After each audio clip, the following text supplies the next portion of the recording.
Allow me to introduce you to my little brother, Fremine. He is a phenomenal diver.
Hello. Nice to meet you! Paimon is Paimon, and this is the Traveler! Oh, you sound very proud to have a diver as a brother, Linny.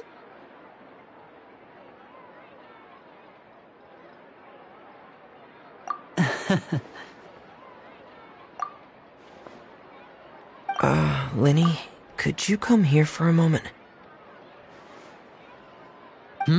What is it, Fremine? Do you have something to tell me?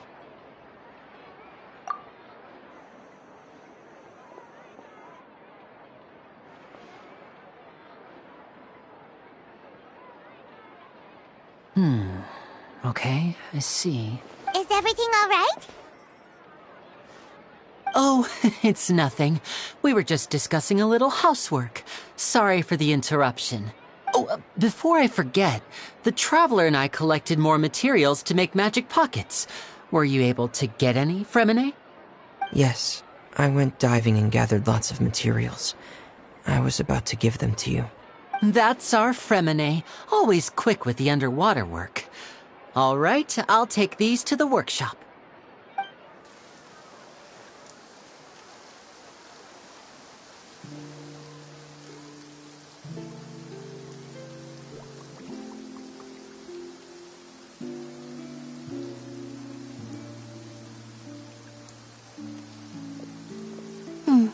Looks like rain.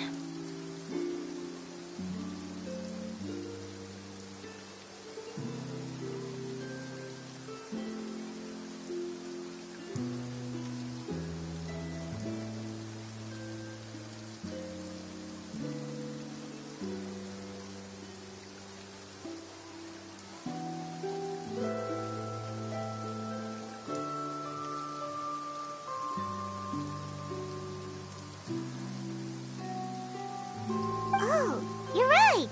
But wasn't it clear and sunny just a moment ago?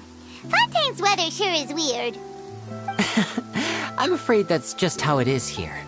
It often rains on days where there are trials being held in the Opera House, but don't worry, it'll clear up soon enough. What's wrong, Fremine? There's a legend about the rain that I tend to believe. It's said that a dragon of water once resided in Fontaine. Though we don't know where the dragon went, every time it weeps, the skies will cloud up and pour out rain. When I was a child, my mother told me that if I wanted to go outside and play, I should yell toward the sky at the top of my lungs. Hydro Dragon! Hydro Dragon! Don't cry!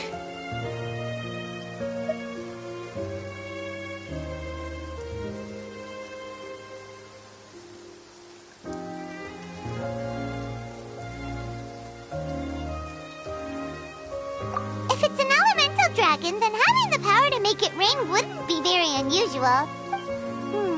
Let Paimon try something. Hydro Dragon! Hydro Dragon! Don't cry!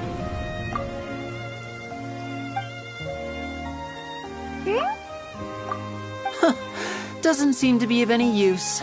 It is just a legend after all. You know, you might be a more popular magician if you understood the concept of romanticism. Or could at least play along. Sorry. It might be because we've never met the Hydro Dragon. Perhaps it can't be comforted by the words of strangers.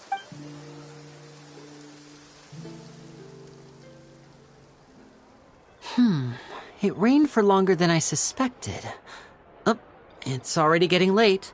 Was there something you needed to do, Linny? Yeah, some preparations for the show at the Opera House. I need to find a way to catch the last aqua bus of the day. On the day of the performance, just ride the aqua bus to the island of Aeneas. I'll have Lynette meet you at the fountain in front of the Opera House. Oh, are you leaving now? What is it, Fremine? I'm in a hurry. Oh, I get it. You feel nervous delivering the materials for the magic pockets, is that it? Perhaps we could trouble the Traveler to help us take these materials to the Beaumont workshop and deliver them to the owner there? I'm afraid that Fremine can be quite introverted, and the boss there tends to be pretty talkative. Fremine has always been a little afraid of her. No trouble at all! Don't worry, we're on the case! Sorry for the inconvenience. I'm quite useless when it comes to such tasks. I'll think of a way to make it up to you. Oh, no need! This will be a walk in the park for us!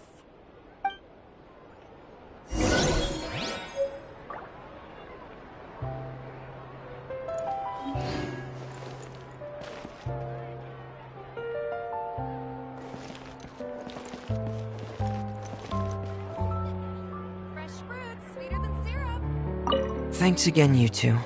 I really can't deal with that lady.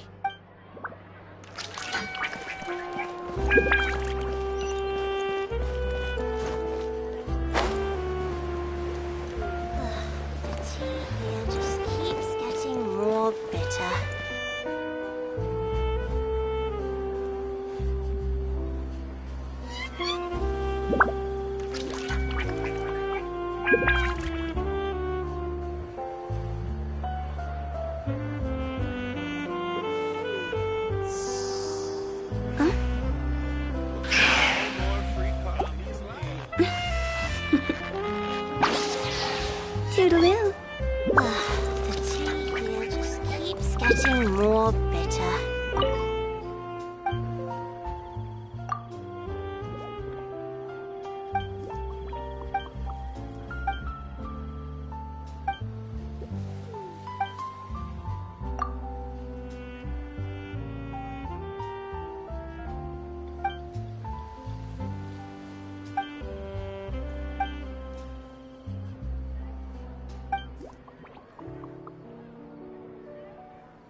Oh, hello there.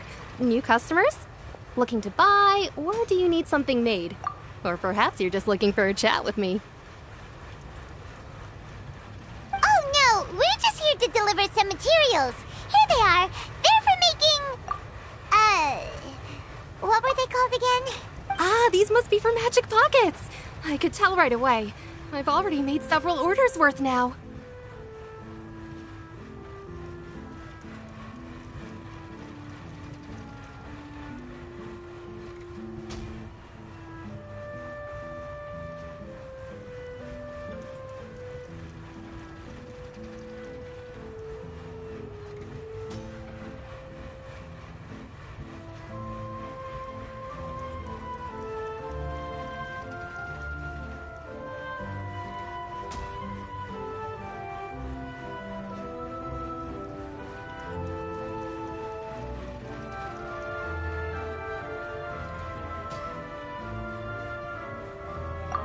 No need. They've already prepaid several batches worth. When they told me what they'd be using them for, I even offered them a discount.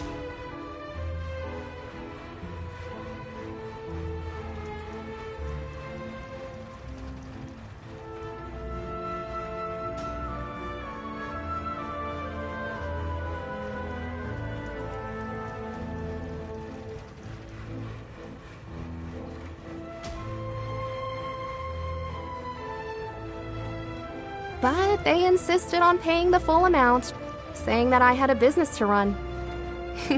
It seems both their hearts and their pockets are made of gold. Whoa. So, is Lenny actually loaded? I can't say for sure, but who knows? Maybe there's good money to be made being a magician in Fontaine.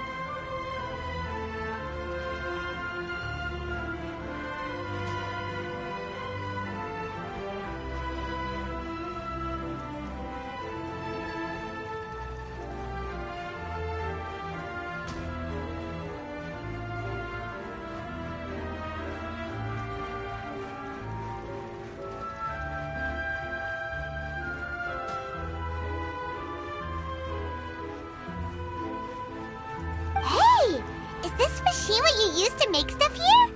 It looks really advanced. Why use your hands when a machine can do the work? It would be a waste not to use the latest technology, and wasting is a kind of crime. But where does a big machine like that get its power from? Well, it's a little complicated. I'm not sure I can put it in layman's terms for you, but basically, everything we usually use here in the city is powered by indemnitium. It's a type of energy that's produced from trials. Huh? How can trials produce energy? Well, I'm not completely sure of all the details myself, but basically, when a trial is in session, the Oratrice Mécanique d'Analyse Cardinale harvests people's belief in justice and converts it into energy to be used all around Fontaine. So that's what its other function is? Paimon heard that the Oratrice was created by the Archon to make judgments. But Paimon still doesn't get it. How could something unreliable like people's beliefs be turned into a stable power source for these machines?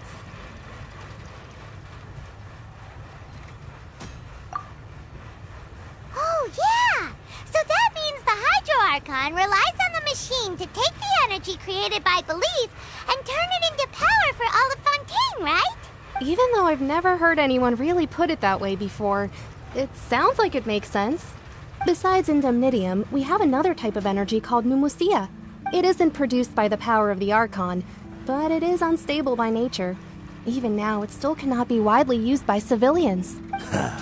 I thought I'd find you hard at work, but here you are chatting the day away. Since you're already talking, I'm sure you wouldn't mind a few words with me. You again? Didn't I already promise you that I'd have the Moraio to Confrérie of Cabriere by next month? Why are you hounding me now? Yeah, but how do we know that you won't go running off by the end of this month? I want 50% today. Wait, no, 70%. Huh? You... Seems business isn't so great for the workshop. We've already finished our job and delivered the materials. Maybe now's a good time to leave? Hey, hold on! Before you go around trying to collect payments, why don't you settle your own debts first? If Confrérie of Cabriere wants to poach clients from Northland Bank, that's fine. But I'm afraid you still owe the bank a hefty sum of mora. So why don't we work things out between us first, before you get back to your little conversation here? You're from Northland Bank. But we said we'll pay everything we owe next month. Why are you hounding me now? Traveler, Paimon! I didn't think I'd run into you here in Fontaine. What are the chances? We're surprised to see you too. What are you doing here in Fontaine? You didn't want to stay in Snezhnaya?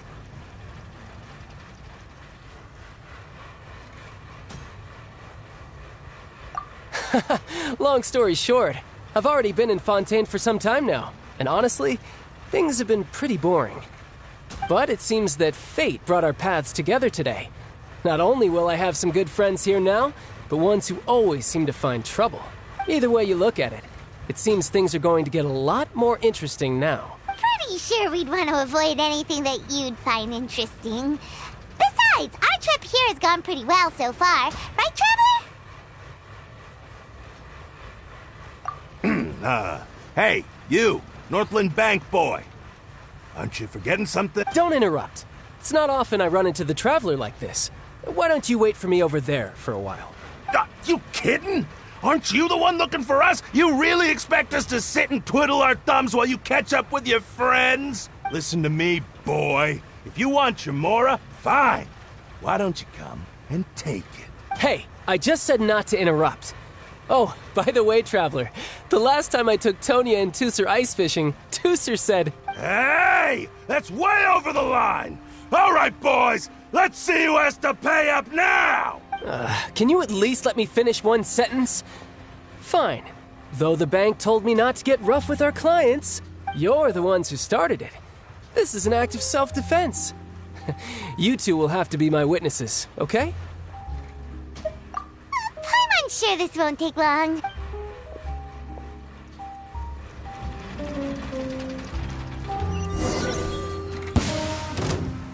Yeah. Brace yourself. This is gonna hurt. Yeah. No time to lose. Zah! Tidal wave.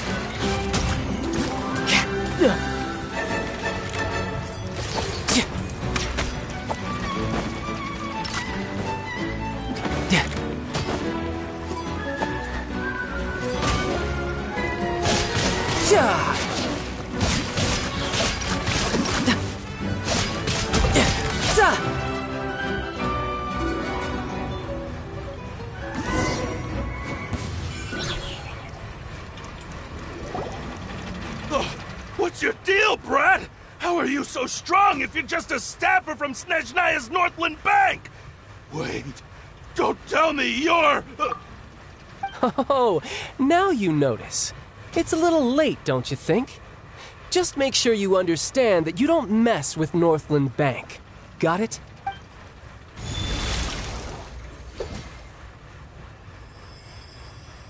Huh? Now's my chance!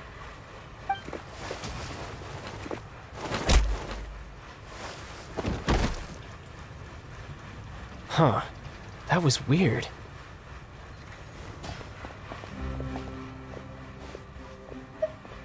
I'm not sure. It's as if I suddenly lost control of my hydro powers when I needed them. Maybe there's something wrong with my vision? Strange. How could that happen? First time Paimon's ever heard of someone losing control of their vision. Never mind. It doesn't matter. If I want to stay sharp, I shouldn't be relying too much on my vision anyway. Besides, I always have my delusion in case I need it. So what are you doing in Fontaine, child? And don't say it's work for Northland Bank. Well, I guess it's because I've been in a bad mood lately. Huh? What kind of reason is that? I don't know. Maybe I still have a lot to learn about myself. But recently, there seems to be some sort of restless power stirring inside of me. And I don't know why, but every now and then I feel like I'm in a terrible mood. Maybe you losing control of your vision just now is connected with that power you're feeling inside. that is a possibility. I can't remember if I ever mentioned it before, but when I was 14, I fell into some unknown abyss. It was during that time I learned nearly all of my abilities. The one who took me under her wing and taught me was named Skirk. She was always quiet and very mysterious. Nobody knew where she came from or what she had been through, and she was always very strict when teaching me combat technique. One time, I asked her why she was willing to take me on as an apprentice. From what I could make of her answer, it was because I had awakened it, and traces of it remained on me. She said that all my combat training would be useful in the future. But what is it? What did you awaken? She never explained that, but my guess is that it's related to a dream I saw when I had just fallen into that abyss. In my dream, I was in the deepest depths of the sea, and the boundless seabed was all around me. But in front of me appeared a whale that was so massive, I felt like I couldn't breathe. A whale? Oh, that sounds familiar! When we fought against you before, you summoned a huge whale that seemed to leap at us. Is that the one? That's just an abstract form of a whale that I create using my elemental powers. It takes that shape because the scene I dreamt of the whale has always been stuck in my mind. I'll never forget it. So you used the whale as inspiration for one of your moves? Huh. Seems a little twisted to Paimon. So why don't you just go ask your master? Maybe she knows the answer. You make it sound so easy. Ever since the incident I experienced there, I've never stopped searching for Master Skirk and that unknown abyss. But it's been years now, and I've still found nothing. There isn't even a trace of the place where I remember falling into the abyss. Oh, it sounds like some kind of ghost story. Yeah, I'm out of leads at this point, but there's nothing more I can do. It seems that strange encounters in this world tend to be elusive like that. Oh, seems the time really flies when I'm talking with you. I just remembered I have somewhere else I need to be, so I should get going. What? More work for the Northland Bank? No, it's more of a personal appointment. Lately, I've been sparring with some of Fontaine's official champion duelists whenever I'm feeling bored. Official champion duelists? You mean it's their job to duel? Yep, in Fontaine, before a criminal goes to court, they're given one chance to defend their honor by requesting a duel with an official champion duelist. The champion duelists are all-powerful fighters selected from among the nation's best, and the duel itself is a no-holds-barred fight with no specified stopping point. So engaging in such a duel is regarded as a symbol of defending your honor. If a criminal manages to win the duel, they'll be acquitted, but if they lose, they'll have no choice but to stand trial. And the worst-case scenario is that you're simply killed in the duel. Though it's rumored that Fontaine has a death penalty, from what I can tell, no one has ever been officially sentenced to death. So really, the only people who opt to duel are those who have suffered a grave injustice in being accused, or those who greatly value their honor. Otherwise, why gamble with your life? So, do many people actually get out of their trials by winning the duel? Apparently, it's exceedingly rare for anyone to actually win. Fontaine probably enacted this system as a way to show that the nation respects the honor of its citizens. Besides, none of the champion duelists are to be trifled with, which is exactly why I was itching to face them as soon as I got to Fontaine. Apparently, the one I'm meeting today, Clorinde, is the strongest of the champion duelists. I had been asking her for some time before she finally agreed to face me today. Well, that's child for ya. Paimon feels like we heard that name somewhere before. Oh, before I forget, I want you to have this. Huh? Your vision?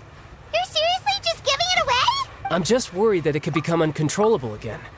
I'd be pretty upset if it got in the way of my duel, so I think I'll be better off without it for now. Besides, I just need you to hold on to it for a short while.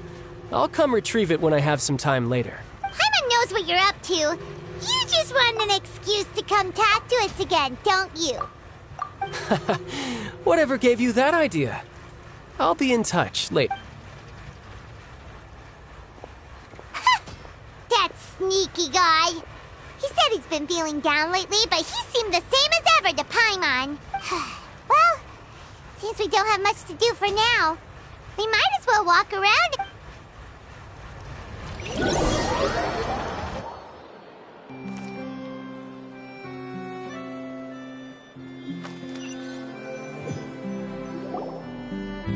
Wow! Who could have seen that coming? The reporter who was barely around for most of the story was the murderer all along! Sorry. Paimon was just surprised. The whodunits here in Fontaine are a lot different than the light novels you see from Yai Publishing House. Both have their merits, but Paimon thinks this style of novels are more, well, novel. It's so exciting to reach the moment when the mystery is uncovered, especially in the one Paimon was just reading. You should buy a copy and read it too. Oh, sorry about that. Paimon will be more careful next time. Hey, shouldn't we be heading to the Opera House to see Linny's performance soon? It's almost time for the show to start, so we should get going. Linny said that the Opera House is on Aranias, so let's go ride the Aquabus!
Welcome to the Navia line.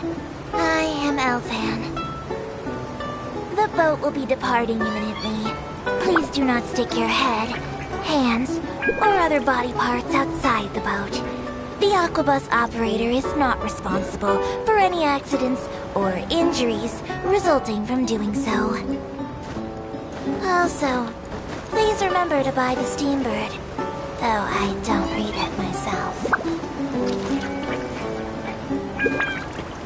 The destination of the current tour is Aranias. Points of interest worth visiting include the Fountain of Lucine and the Opera Epiclese.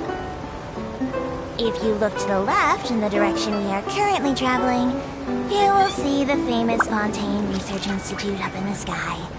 An experiment gone wrong turned new sightseeing opportunity. Human ingenuity truly is a wondrous thing.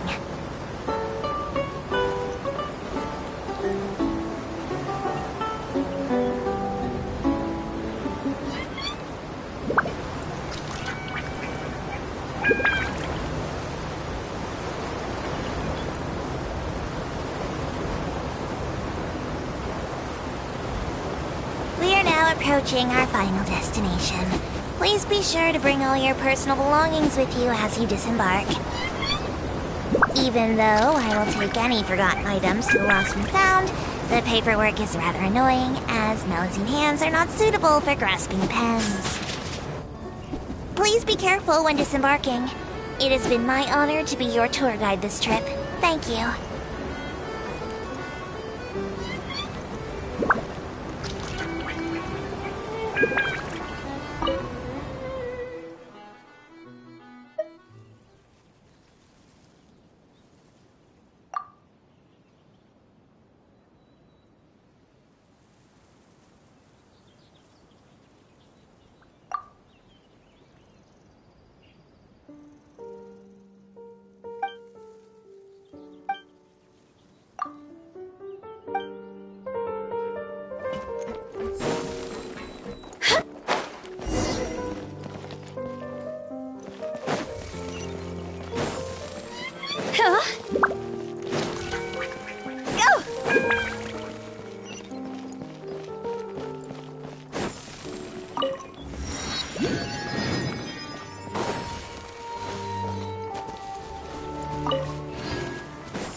Delve into destiny.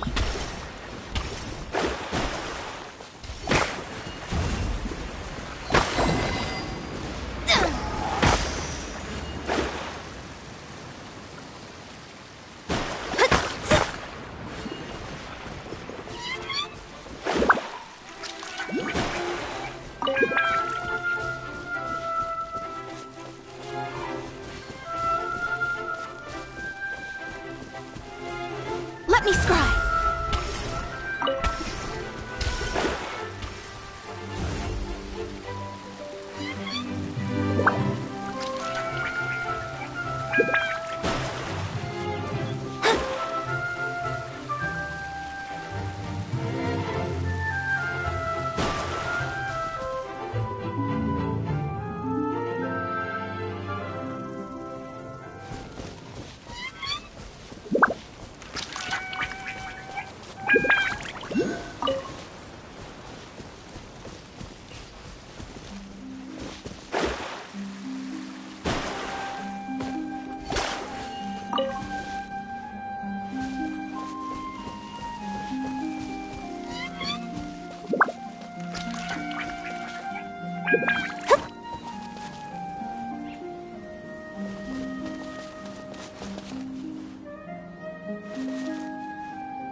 Linny and Lynette were looking forward to it. Huh. Looks like there's a lot of people standing around the fountain up ahead. Oh, Archon, please bless us with a bright and healthy child. We pray. I don't know why you always feel the need to ask so much. I'll be happy as long as our child is healthy and lives a peaceful life. I guess if they're our kid, then there's no doubt they'll turn out smart. Maybe this is one of the customs in Fontaine. There sure are a lot of couples here. Vache. What's wrong? Vache. Vache.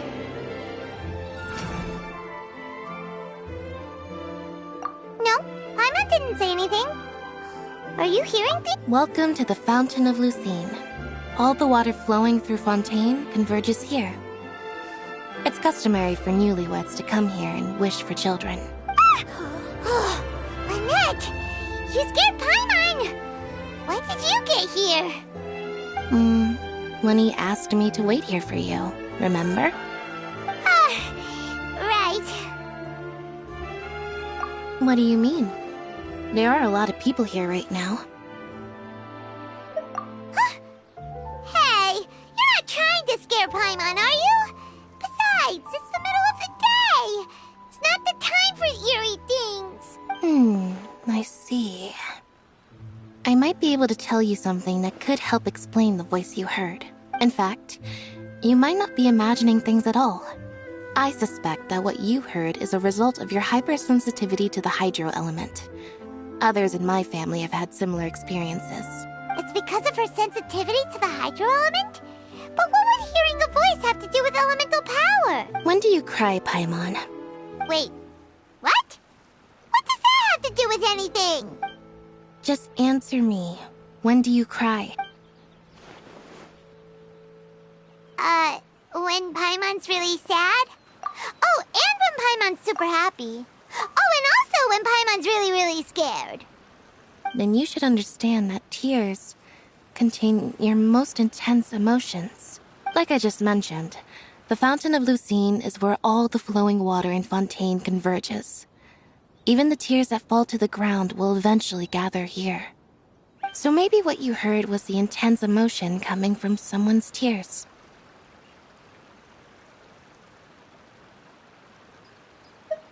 So, what did the voice say? Huh. If you were hearing their emotions, then Paimon wonders what happened to them. Rather than worrying about them, we should worry about my brother first. Don't let that calm look of his fool you. He tends to get pretty nervous just before a performance. So chatting with Linny might help him relax a little before he goes on stage. Oh, right. That makes sense. Let's go in and see Linny.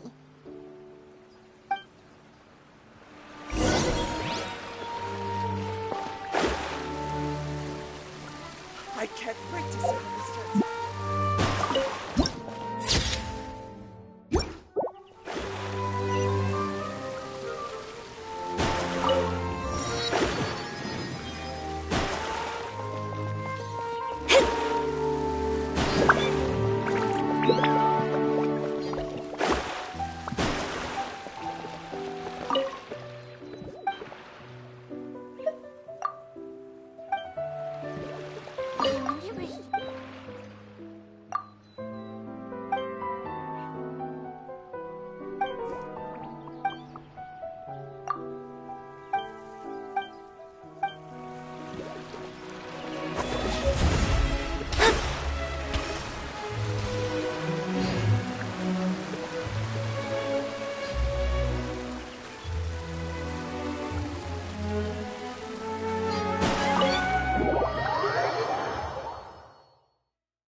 Traveler in Paimon, good to see you.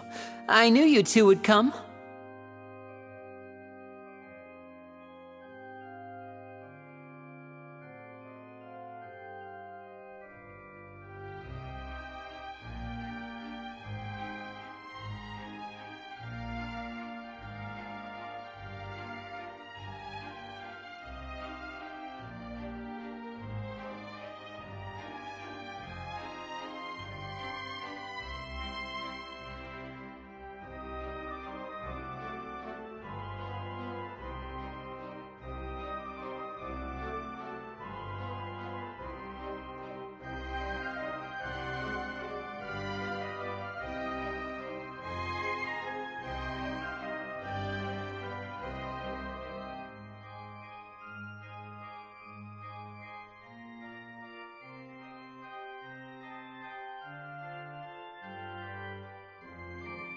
Are you kidding?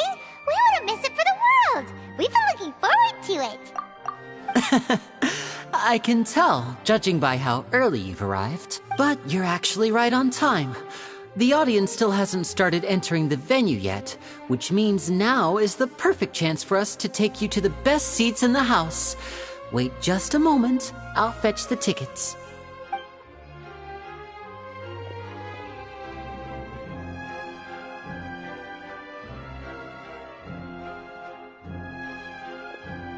The Opera House has assigned seating, so you always have to make reservations.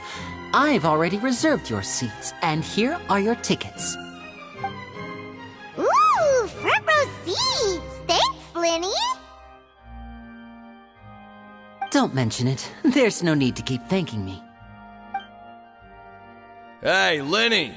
Could you come over here and take a look at this? Oh, I'll be right there. Seems there's an issue with the stage props over there. That's Cal, my assistant, calling me. Yeah, we'll just go to our seats. You go ahead, Linny.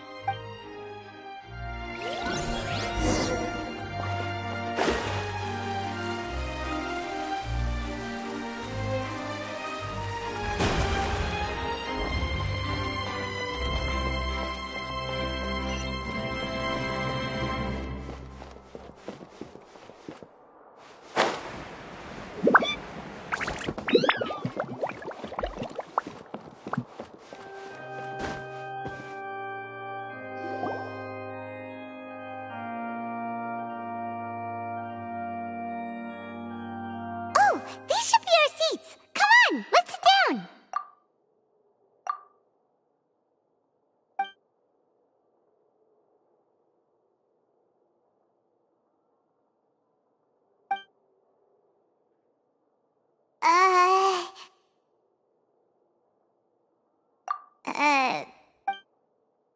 Hey, Traveler. Maybe we should strike up a conversation with the person next to us. Since we're sitting together and the rest of the place is practically empty still, it's kinda awkward if we don't say anything. Oh, you little... Of course you put this on Paimon! Excuse me, I did not realize you felt awkward. I am terribly sorry. I would be perfectly happy to chat with you if that is what you would like. Oh, so you heard all of that, did ya? Boy, you sure have good ears. Paimon thought she was keeping her voice down. Wait, that's not it. Paimon's... Sorry. Paimon's the one who was being rude, talking under her breath like that. So, let's talk, but, what should we talk about? Oh, Paimon's got it. You're also here early and sitting in the front. Are you a friend of Linny's, too? A friend, you say? Well, if Mr. Linny would like to be my friend, I would be more than happy to reciprocate. Oh, so you're not friends with Linny, then? Oh, this is getting more awkward by the second. Paimon nearly forgot to make her introduction. Nice to meet you. Paimon is Paimon, and this is the Traveler. We just arrived in Vaudain. It is an honor to meet you two. I have heard of your deeds across Tevat. And as required by proper etiquette, I will also introduce myself. Oh, Monsieur Nervillet. What an honor it is to have you here to see my show. Ah, Mr. Linny. I should say it is in fact an honor for me to see your performance in person. Wait, Nervillet? Could he be... I saw you all chatting just now, but it seems you still don't know who Monsieur Neuvillette is. Allow me to introduce you to Fontaine's Chief Justice. That seat is always reserved for him. It wouldn't be too much to say that he's the symbol of justice and honesty here in Fontaine.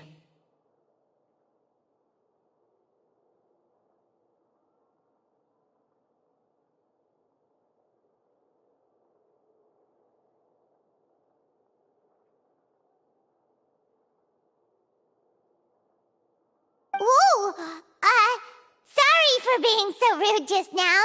Paimon had no idea you were such— No offense taken. Being Chief Justice is merely what I do for work. Nearly every person has their usual reserved seat, so I'm not so special, really.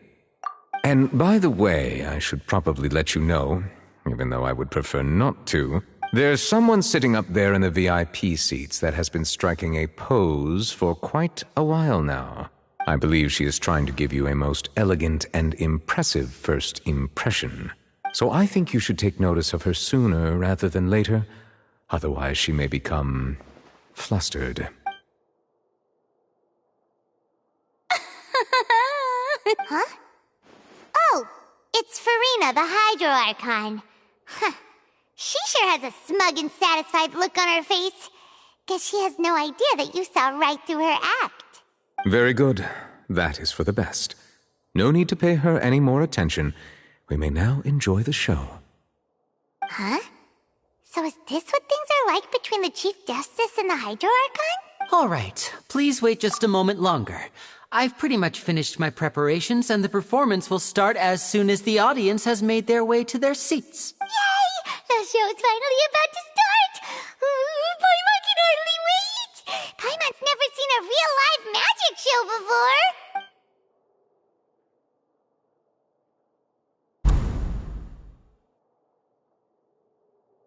Ooh! They're dimming the lights! The show must be starting! Sorry. Paimon will try to stay quiet. Welcome, one and all, to the Opera Epiclese. I am the star of today's show, Linny. And over here is my sister, Lynette, who will be working as my wonderful assistant. Please, let's give her a warm welcome. Hello, everyone. I know she may seem to be a little sleepy right now, but that's just a sign that she's nervous. Whatever. Now, some of you may be thinking, two vision holders who can freely manipulate elemental powers performing magic is not true magic at all. So, I would like to take a moment to assure you that elemental powers will have nothing to do with what you will witness on the stage today.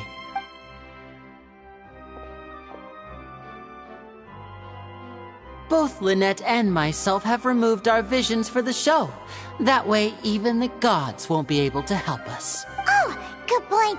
That's what makes the show real magic. Now, without further ado, let the show begin. Lynette will now exit the stage to make some preparations. I know you might miss her, but don't worry. She'll be coming right back on stage momentarily. Perhaps in an unexpected way. I'm sure she'll be stealing the spotlight soon enough. Oh, and before I forget, there's one more thing I should say. You never know what can happen in the blink of an eye. A magician's greatest skill is making things disappear or appear. The possibilities are endless.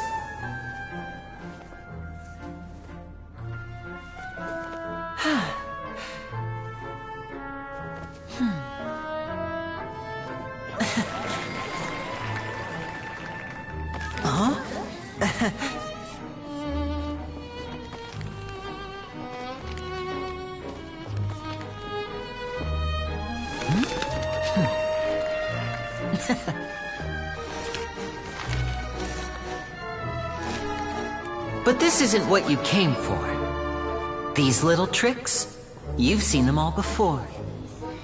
So it's time for something truly extraordinary, don't you think? This one's a little tricky.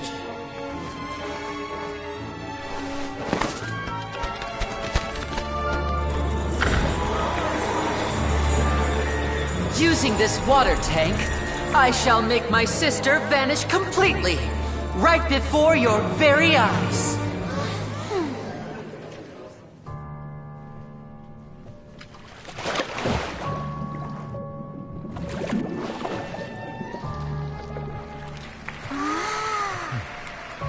It's actually quite simple. She'll just turn into air bubbles and float right out of the top.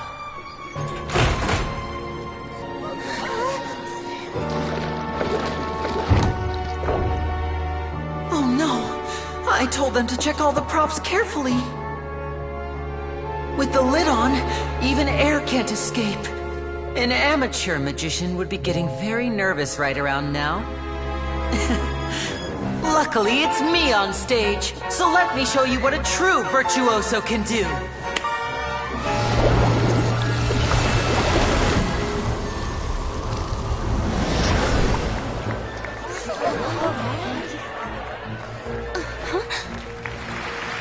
Lynette, are you still there? Don't go too far. We don't want to use up all our magic. Hi, I'm back. Uh-huh.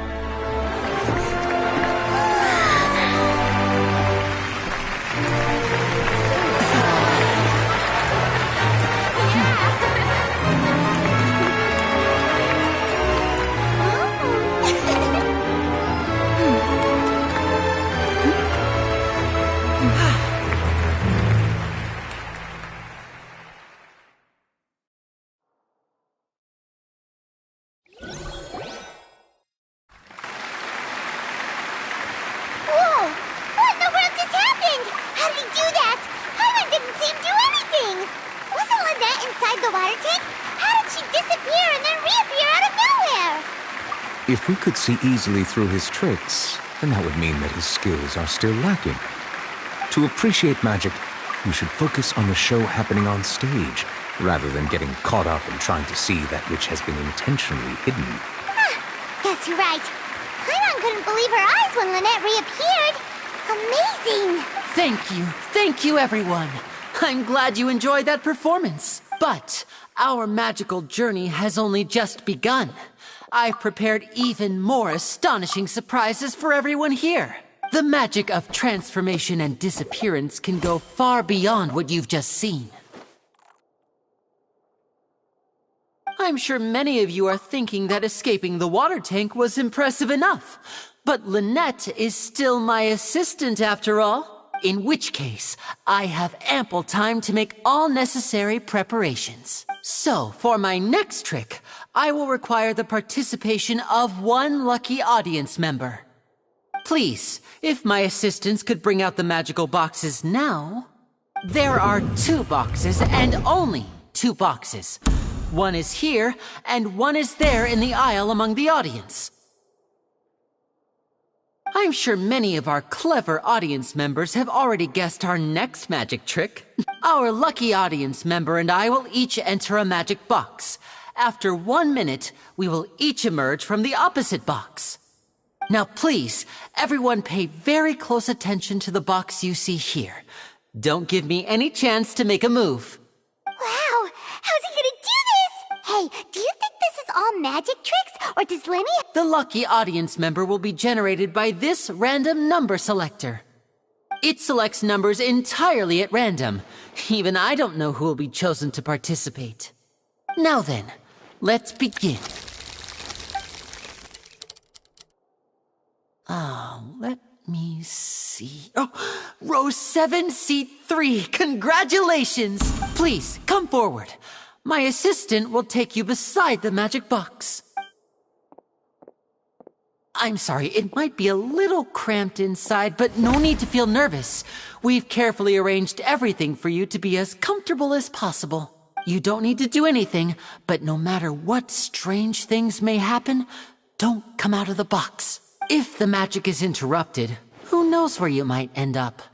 You might even find yourself in the Fortress of Meropide. Oh, okay. All right. Before I enter the magic box, there is one more thing I need to ask the audience to do. Could you all give me a countdown? Like this.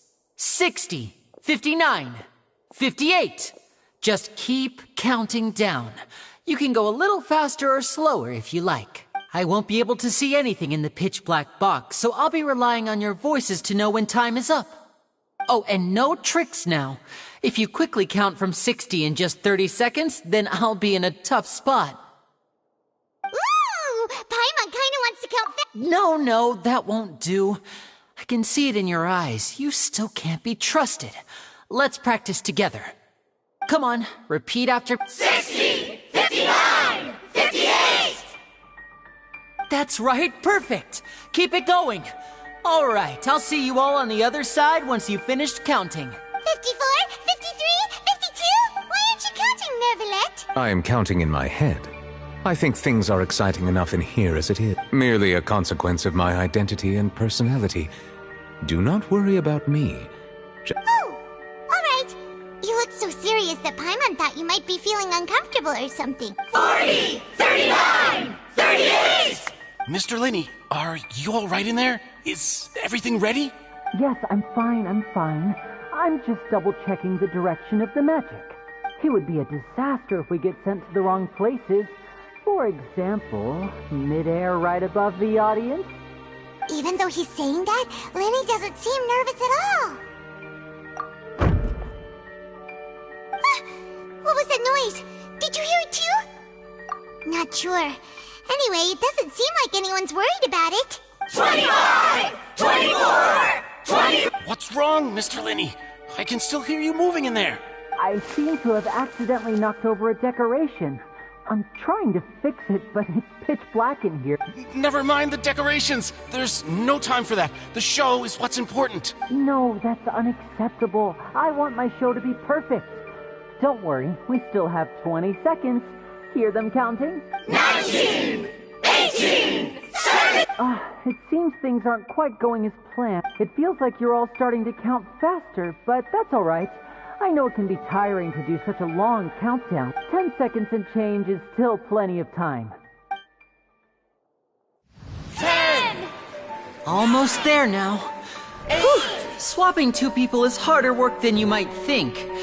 Even a master magician like me can't guarantee I'll get it right the first time. Hey, wait! Is this the back one? I can't tell. They both look the same inside. Huh? No, that's not it. I'll try again. 7! Hey, slow down! Honestly! 5! 4! 3! Whoops! That doesn't count! 0!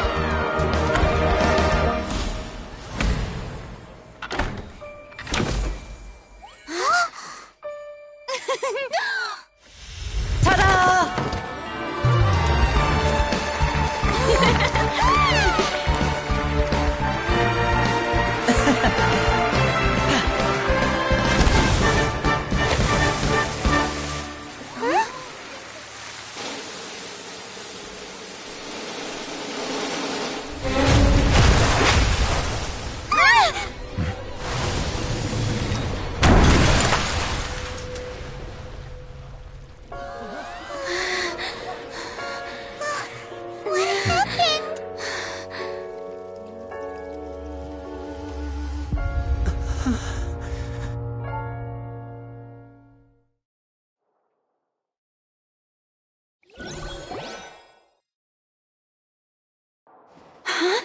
Is this part of the show?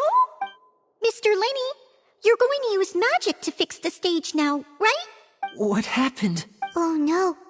Maybe this isn't part of the show. The girl was still in that box, right? This performance is over.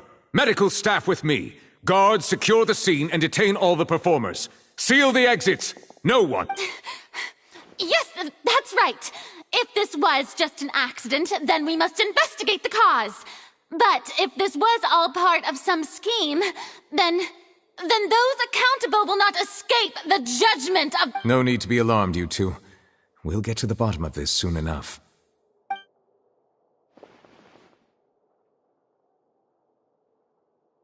Unfortunately, the person who is in the magic box has been pronounced dead. His name was Cowell, one of the assistants in Linny's magic troupe. Apparently, the fireworks on stage ignited the ropes that were suspending the water tank, which then caused the tank to fall onto the stage.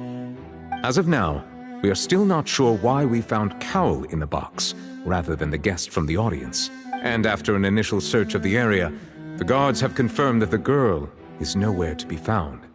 It appears that this incident was not merely some mishap with the performance, and there are many indications that it is connected with the case of the serial disappearances of young women. That's the case that Charlotte mentioned before! I know the truth. I can see through the whole thing. Really, using such a shallow and obvious mystery as his finale. I say that our powerful magician, Mr. Linney, is now the prime suspect for the serial disappearances case. Huh? Why me? This whole thing was an accident. No, this all occurred during your magic show, did it not? The missing girl disappeared after being chosen, did she not? The deceased is one of your assistants, is he not? Now that I think about it, that whole speech about magicians making things disappear was nothing more than a provocation, a bald-faced challenge. That can't be right! How can Lenny do this? He was in the box on the stage the entire time! We can even hear his voice! Besides, before the show, he told us that he would like to catch the criminal behind the disappearances! Save discussion for a later time, please. Lady Farina, may I assume that your comments just now constitute an accusation against Mr. Linney and his associates, and that you are pressing charges? Huh? I just think that I think it might be a little early to talk about formally pressing charges. But what Lady Farina said just now makes perfect sense. Looks like she's gonna personally deliver justice. A kidnapping and murder carried out under the cover of a magic show. Lady Farina said it all. I mean, of course, my dear people. But what excites me even more than the obvious truth before our that's right. I mean you, traveler. You'll support Linney, won't you? After all, he was the one who helped you the first time we met. Then there's no problem at all. You know, the Traveler and I already had a duel the first time we met. But with Linney's help, our little duel ended in a draw. But draws really are the most boring possible, so no more draws. Between the two of us, there must be a clear winner and loser. And what better place to hold such a riveting showdown and decide the true victor than here, on the grandest of stages, the Opera Epiclese. It wasn't a draw. She obviously lost last time. I understand. Charges have now been pressed, and as such, a trial is in order. Well, Traveler, seems Lady Farina has set you in her sights. But putting her dramatic rhetoric aside for a moment, I would like to ask you, are you willing to act as Mr. Linney's attorney and defend him in this case? Very well. The trial will be held a day from now in the Opera House. Both sides may investigate the scene to build their cases and search for the truth. Linney and his troupe are all potential suspects and shall remain within the Opera House. The audience may begin to leave in an orderly fashion once they have been cleared by the guards. A day isn't that long. Let's see what kind of case this big-shot outlander can build in such a short amount of time. I'm really quite looking forward to hearing it.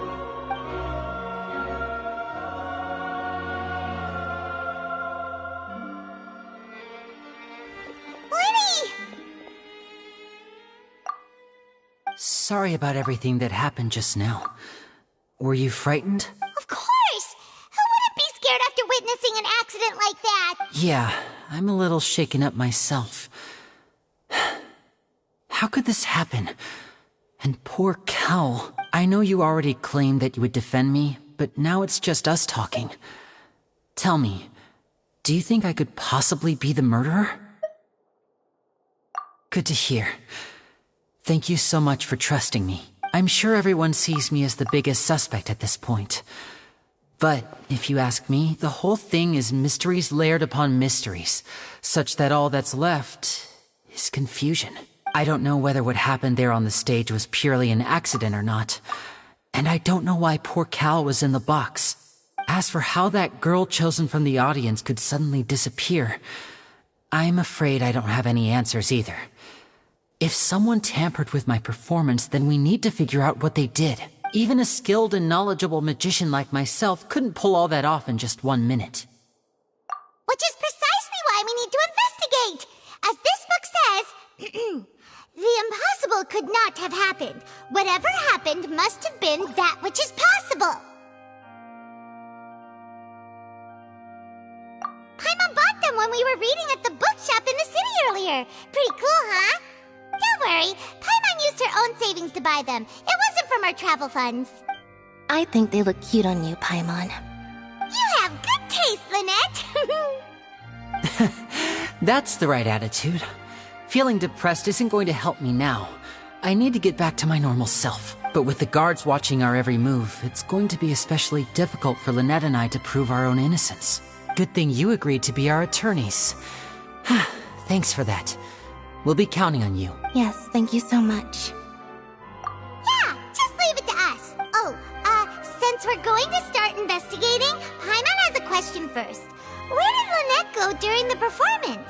Ah, well, I'm afraid that would involve some of our essential trade secrets as magician. The secrets behind our magic are past saving, Linny. I suppose you're right. The truth behind our tricks is going to be important evidence that will be weighted during the trial. 'Tis truly a pity. As a magician, our magic show is a work of art. We've poured countless hours and spared no effort in perfecting it. But if revealing our secrets will help you uncover the truth behind what happened, then it will be well worth it. We should go somewhere else if we're going to discuss our magic tricks. We'll go speak with the guards, and in the meantime, you can go investigate the stage and the seating areas. Alright, let's go have a look while the investigation teams are still here. Detective Paimon is on the case!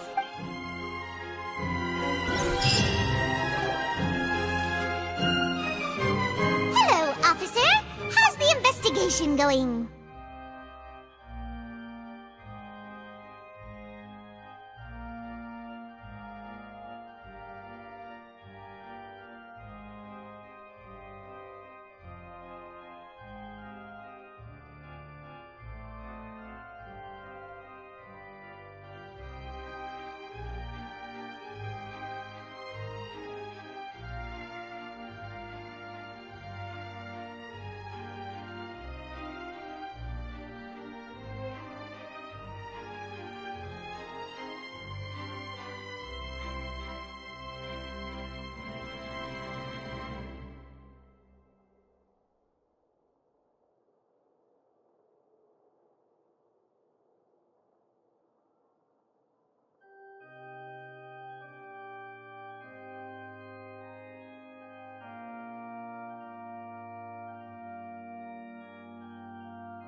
Ah, I see. You must be the traveler that Lady Farina mentioned. Listen, I'll be perfectly honest with you. I'd avoid getting mixed up in this whirlpool of a mess if I were you. Huh? What do you mean? Come with me and you'll see.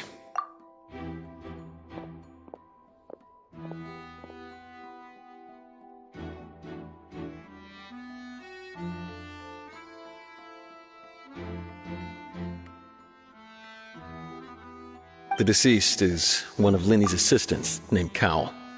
Even though he hadn't joined the troupe long, he was hardworking and everyone generally liked him.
The assistants are usually in charge of setting up and inspecting the props, as well as assisting with the show and keeping the crowd engaged.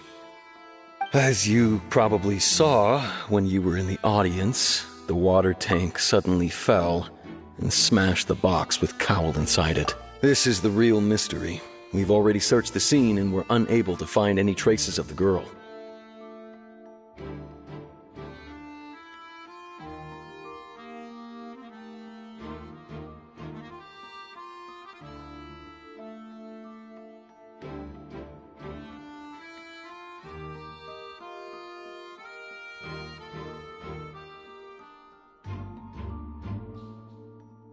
However, if you look carefully, the box was positioned directly under the water tank. The ropes holding the tank were then burned by the pyrotechnics on stage, causing them to snap. All these factors lining up so perfectly makes it hard to see this as a mere accident. If anything, the more logical explanation is that the whole incident was intentionally planned, and Linny is the most likely person to have access to all these areas. But he doesn't have a motive! Are you both good friends of his? Well, you can't say we're good friends, but we've known each other for a little while.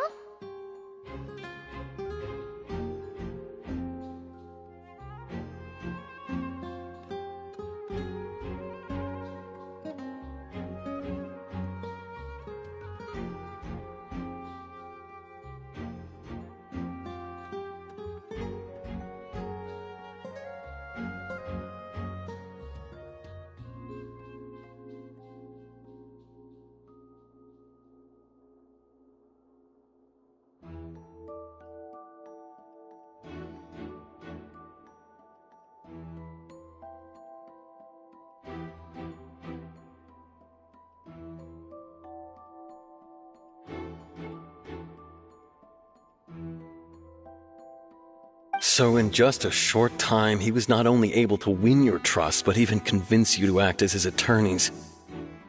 I know there's no such thing as magic. The real trick of a magician is holding the audience in the palm of their hand. I've seen a lot of cases. Sorry, I tend to be pretty straightforward. Just know that I'm warning you for your own good. Anyway, you may investigate the scene of the crime yourselves if you're curious.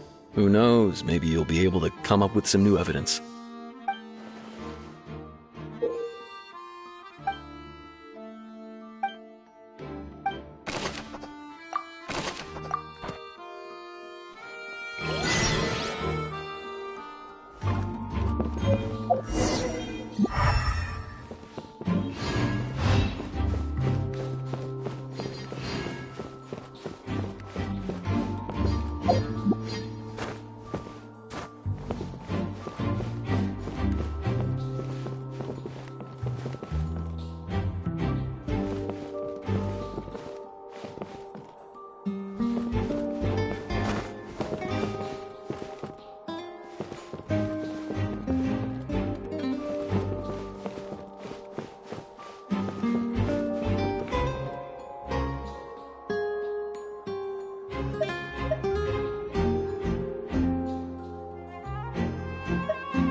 looks pretty durable.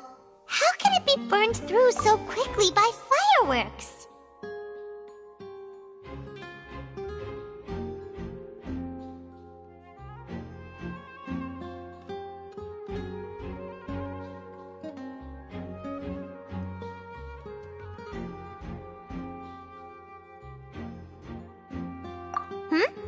Why are you suddenly so serious, Traveler?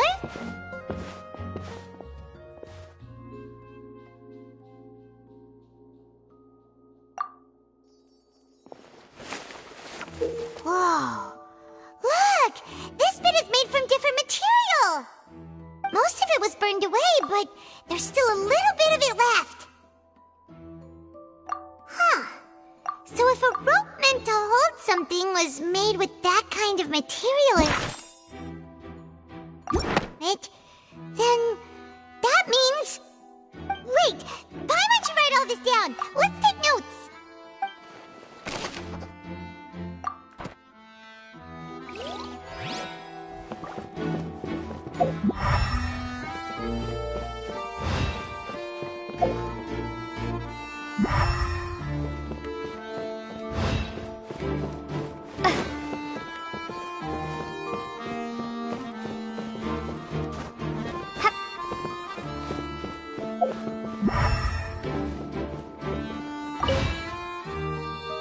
Go ahead, have a look around. In the end, we're both after the truth.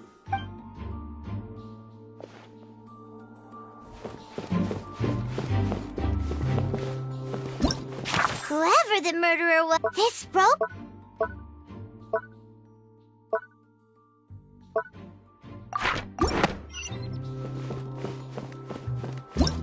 Whoever...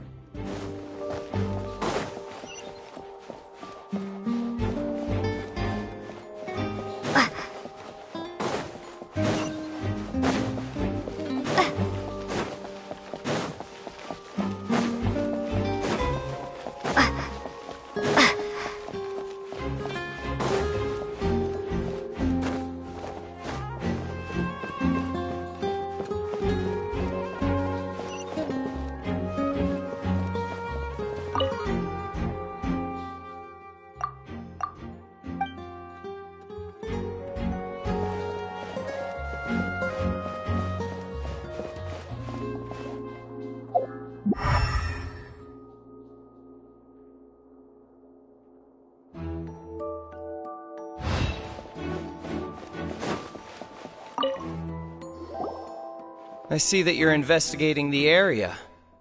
Well, it just so happens that I'm interested too. If you find any new and interesting leads, be sure to share them with me, alright? We don't have too many thoughts yet. Then why don't I tell you my hypothesis first? The way I see it. And I'll start it with that loud thud. The thud? Oh, you mean the sound that happened during the countdown? Yes, exactly. It wasn't terribly loud, but I suspect that most people heard it. It's just that everyone was awaiting the results of Linny's trick with bated breath, so no one paid it much mind. But now that the incident has happened, the thud has become an important clue. That makes sense. So, what do you make of it? I'm of the opinion that it may have been the sound of Linny's accomplice. Lynette, perhaps. Jumping atop the water tank, or something like that. And when the pyrotechnics went off, she cut the rope, sending the water tank crashing down. But wasn't the noise we heard too loud for that? Perhaps the balance wasn't right, leading to a particularly rough landing. Oh, that's true. I suppose I must reconsider. That does remind Paimon, though. What was with that sound?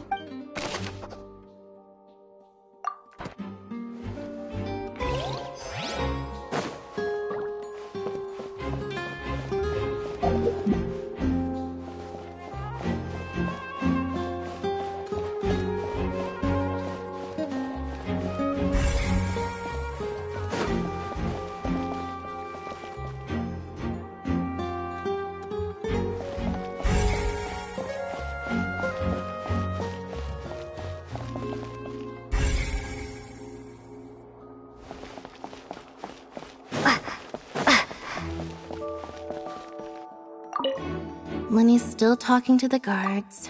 It seems he'll have a lot of explain. I think someone will be assigned to monitor us later, but that's alright.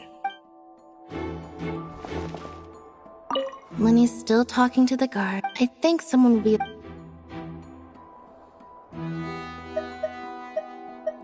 Lenny's still talking to the guard. I think someone will be...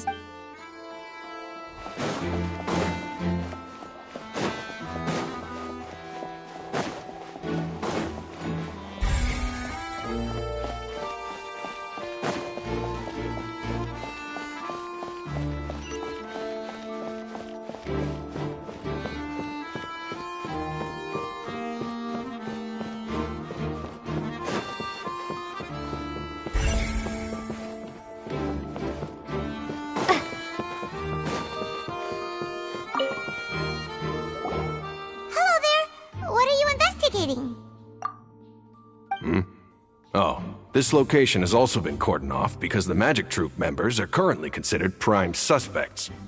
The investigation team is still collecting evidence. The seats were all booked in advance, so we were able to deduce the missing woman's identity by checking the guest list.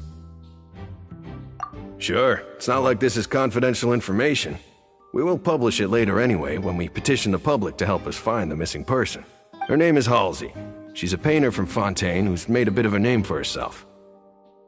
Apparently, she wasn't a regular at the Opera House, but she'd been feeling some pressure with her work lately, which made her decide to come see the magic show. The Magic Troop members all claim not to know her, and we have looked into her social connections. It seems that she has no personal grievances or conflicts of interest with the suspects. Simply put, she wasn't related to the Magic Troop at all, which matches the features of the previous serial disappearances. Were the victims of previous cases also chosen at random? That's how it seems to us, in any case. Apart from the fact that they were all young women of around the same age range, there really weren't any other connections between them. Okay then. No need to be so formal. If you do happen to see the missing girl, please be sure to contact us. It is of utmost importance that we get to the bottom of these disappearances.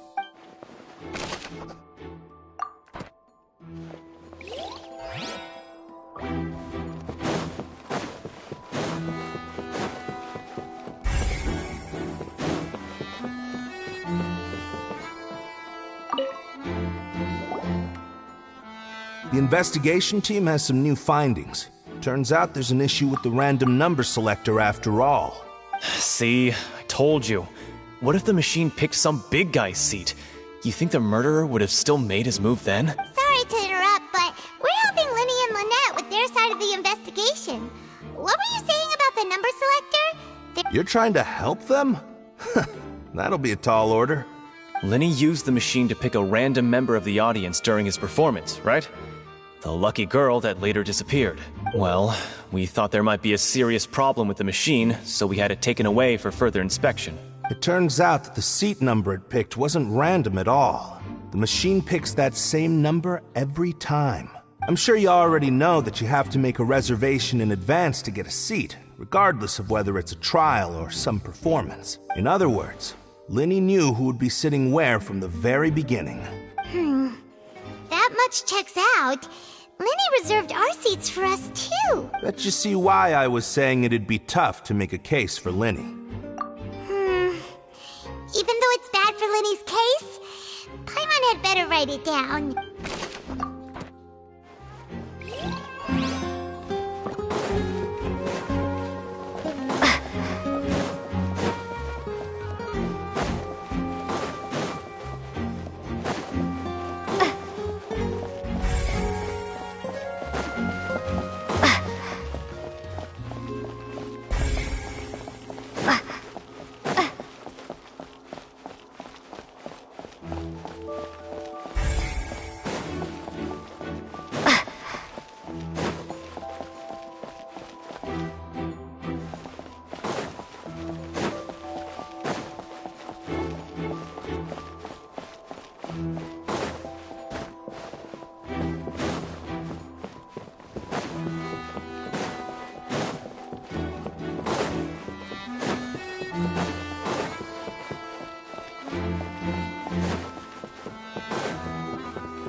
here.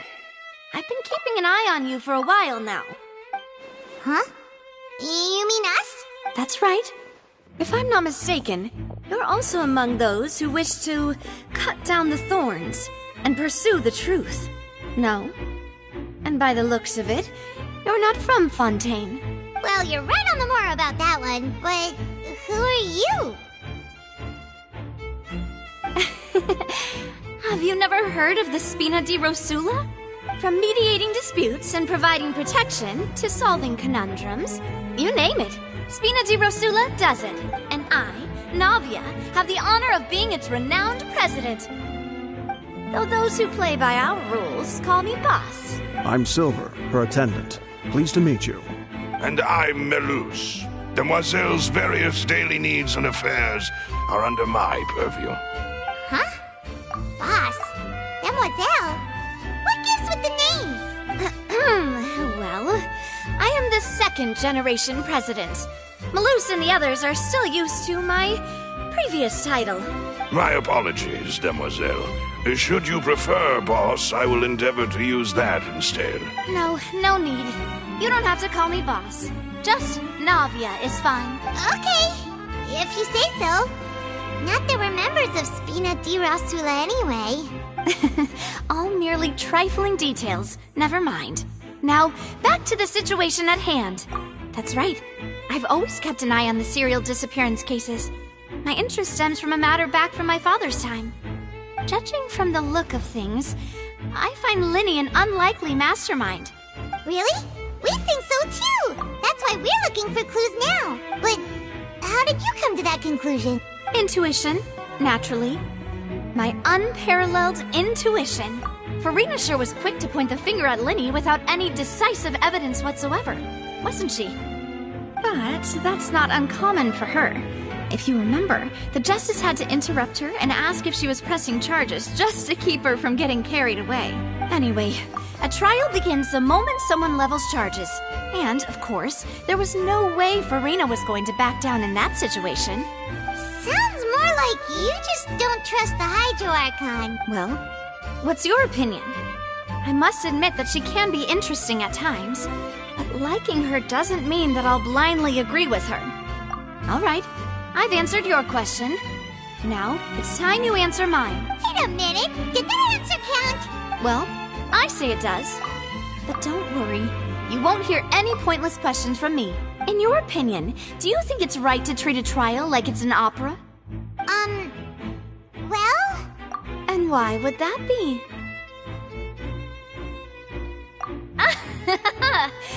See, Silver and Melus? I told you they'd be different. Most astute of you, Demoiselle. I, too, think that the Traveler's response was most excellent. No matter how wonderful the script or how fervent the audience's expectations may be, the trials that go on stage here must be based in fact. And if that can be done, boss, then... All right, that's quite enough, Melus. Anyway, I like your answer. You pass with flying colors. Now, I need to make some preparations, following which our joint investigation shall commence. You two shall be my assistants. Wait! Since when did we become assistants? Well, I can be the assistant, sure. Or your companion, if you like. I'm really not that fussy. That's more like it. Far be it from me to brag, but I believe that Demoiselle's intuition will be instrumental. You wish to save a friend from false accusations, and we wish to unravel the disappearances. In this sense, our goals are aligned. You have a point. You're quite the talker, aren't you, mister? And what about you over there? What do you think? You seem like you've got something on your mind. I have nothing to add. Oh, alrighty then. We'll be making some preparations first. Just be sure to let us know if they start revealing Linny's tricks.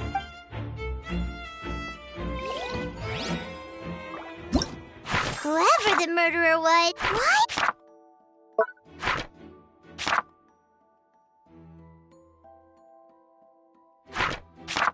This... People needed to register and reserve a seat for the show. That... combined with this number selector, could allow you to pick a young lady instead of some old fogey. This rope was obviously tampered with. Whoever the murderer was, they must have made preparations well beforehand.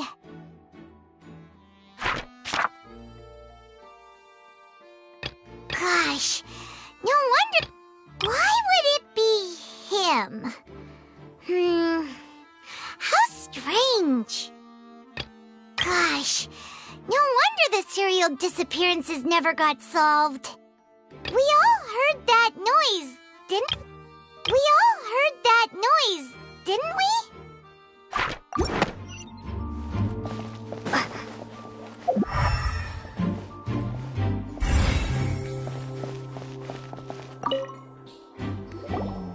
Sorry, but no one can freely enter or exit the Opera House at the moment.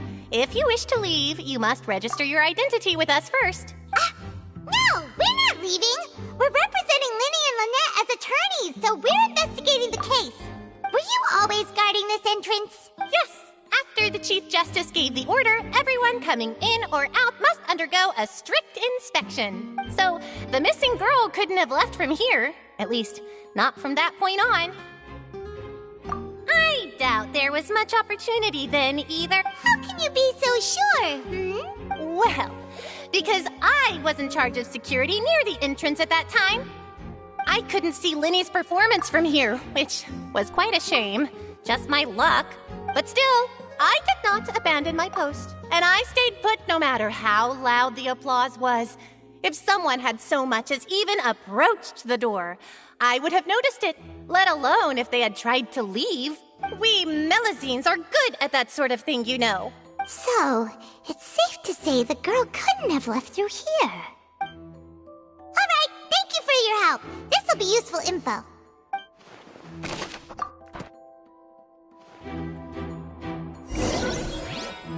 We've checked everything of note here at the performance venue. Paimon wonders how Linny's discussion with the guards is going. Let's go see, shall we? Ooh, things are getting interesting, huh? We're about to see how magic is made. La la la. Understood. Then I will be going with you.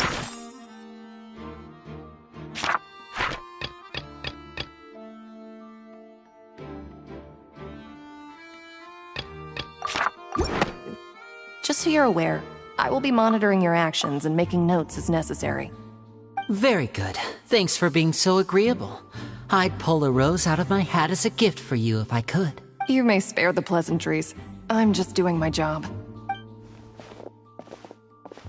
You've arrived. Who's this? Me? I'm Spina di Rosula's guardian angel. If you've got a problem, I've got the firepower. Sorry, I got a little carried away there. Call me Navia. I'm a partner of theirs, and will be helping investigate this whole situation. And these are my companions. Would you mind if they join as well? Fine by me. Oh, new helpers? I would be most grateful. Well, let's just say we're tagging along. It's not every day you get to see the secrets behind magic performed on... I appreciate your kind interest. Come with me. We'll be heading below stage. Huh? Below stage? Yes, a world of secrets is hidden beneath this magic box, prepared specifically for this switcheroo trick. But before I reveal everything, you should have a look first. Notice anything strange here?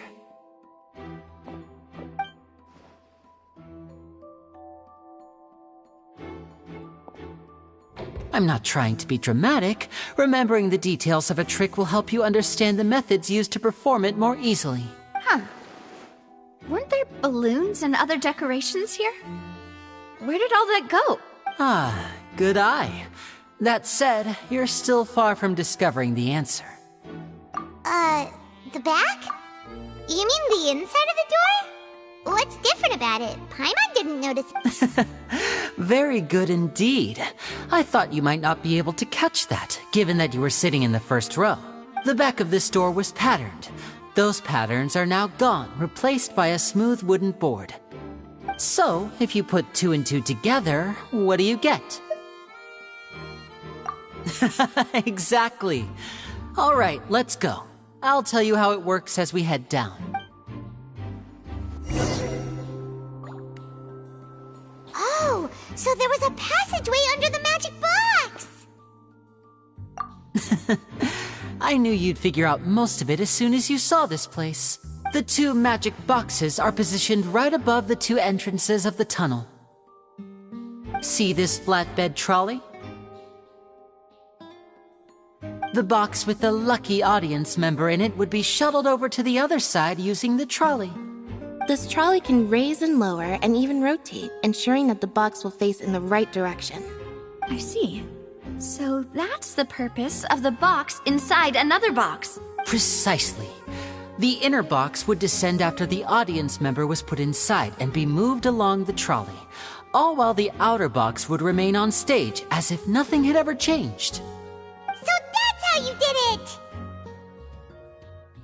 Once the box was lowered, the trolley would store some energy through this device here, with which it would complete the rest of the steps. The audience member would only be able to feel some slight movements in the dark, and by the time she walked out, she would already be back on stage. Right! You were talking that whole time, and you even came out for a moment near the end! Ah, yes. A phonograph operated by Lynette was used to achieve that effect. My assistant and I had already scripted our conversation beforehand. When the countdown began, I had already gone to the opposite box via a tunnel using that ladder. And what about Lynette? Where was she? I was in the mezzanine space in the back of the box. Oh, interesting! That's how we were able to coordinate Linny's lines with the assistant. And, by the way, I was the one who walked out of the box at the end. I mean, we are twins. All it takes is a change of clothes and no one can tell who's who. And that's my favorite part of this trick. Only Lynette and I can perform it. So that's how it all worked! Wow, every detail you revealed was more amazing! Lynette would briefly walk out of the box and then go back in, jumping into the tunnel and escaping before the box on the trolley could finish ascending. And then I walk out of the other box in the audience area, and the trick would be complete. The operative word here being would. But as you saw, Cal was in the box, not our audience member. She, on the other hand, mysteriously vanished. We really don't know how that happened. If not for that interlude, this would have been an astonishing trick. I probably never would have figured out how you pulled it off. And yet, to think that someone was able to use this magic trick. Could we have a look around? I think we can come up with some more leads. This is the scene of the crime, so Linny and Lynette are not permitted to stay here. I'll escort them back up. Yes, of course. No need to be so strict now. I won't disappear into thin air, you know. Thanks, everyone. We're counting on you.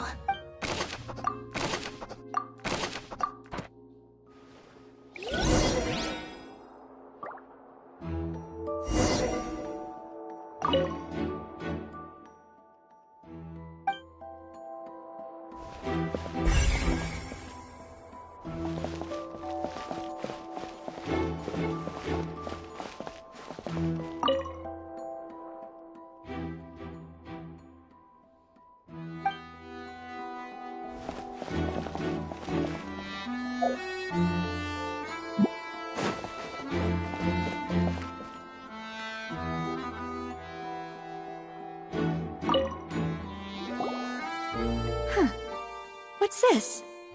Looks like a hook tied to the end of a rope. Huh? There's all kinds of odds and ends here. Perhaps it was a prop for a different trick. But why would it have been left here?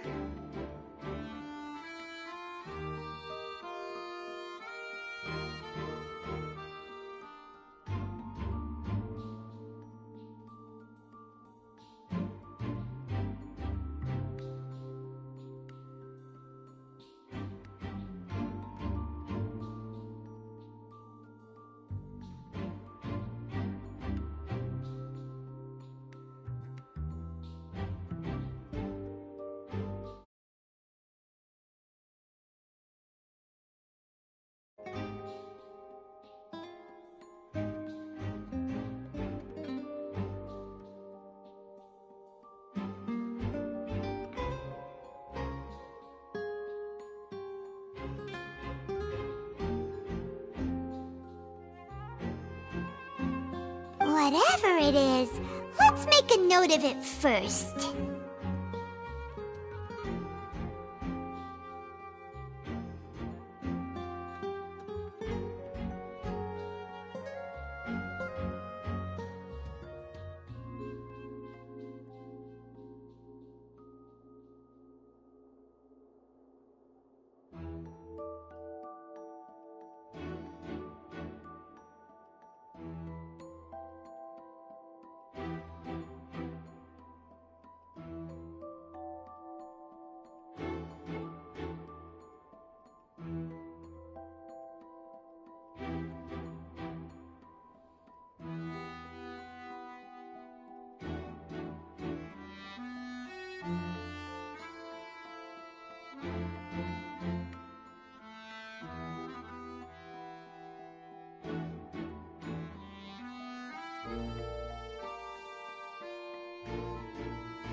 These are the clothes that the lady chosen from the audience was wearing, right?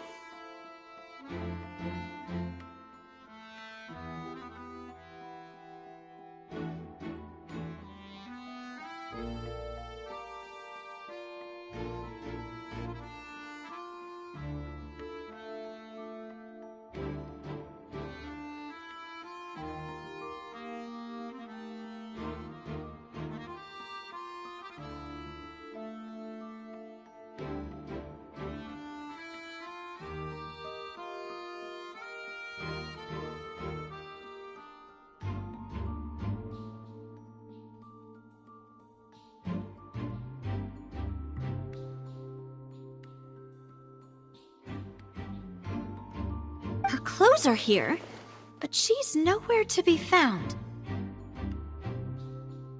Right! And do you really need to do that if you're kidnapping them? Ugh, this is so confusing. Paimon doesn't want to be a detective anymore.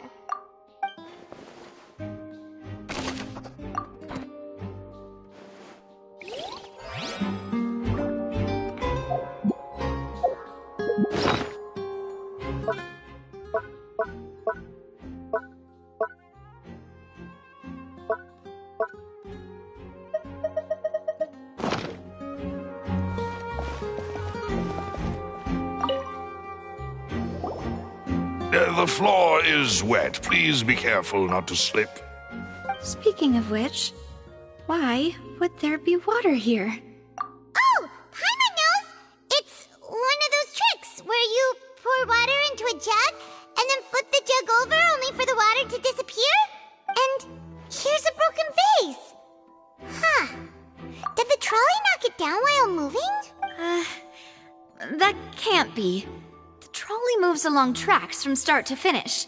It couldn't have hit the vase at this distance. Let's note this down too and think about it later.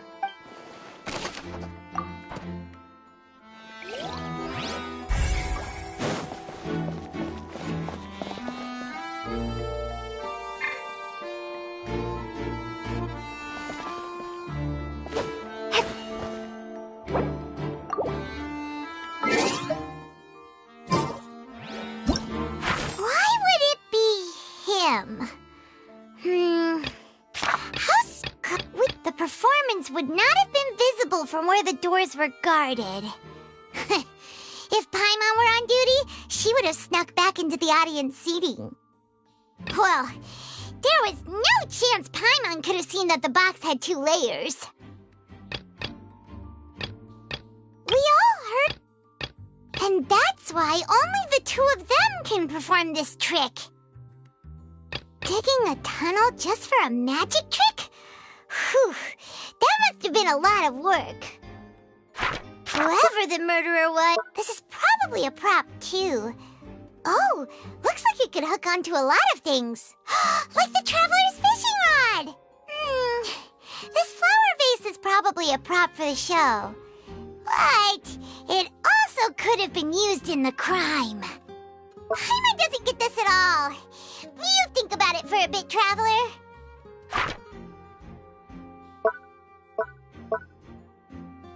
People... Paimon doesn't get this at all. Paimon doesn't get this at all. You think about it for a bit, Traveler.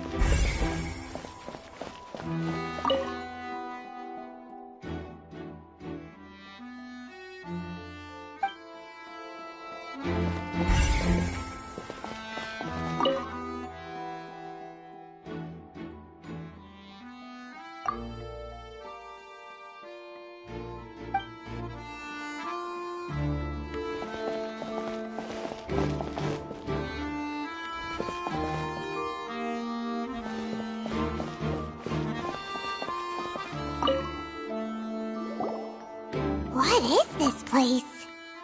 It seems someone could fit through here. Huh. Could this have been the suspect's escape route? Alone, perhaps. But if they had to pull another person with them, the space would be too narrow. But there are no other ways in or out of here.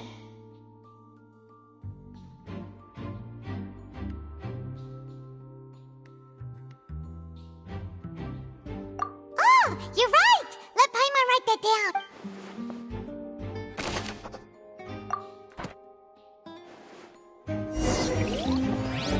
Seems we're just about done in...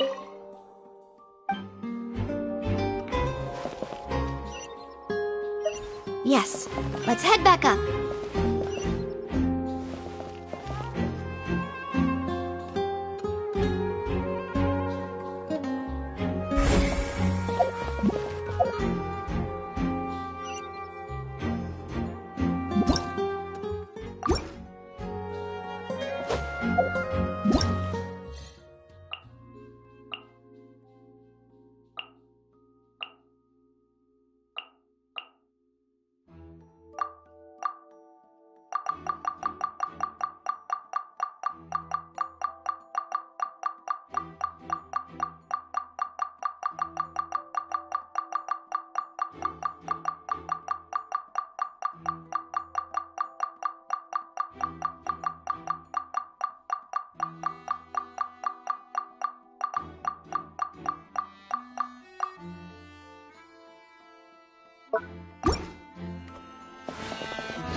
we've ascertained the state of the crime scene. Let's find a place to sort out our findings once Malus returns. Seems to me that there are several things that don't add up here. Apologies for the wait, demoiselle. So, what did the guards say? Did the criminal escape through the vent?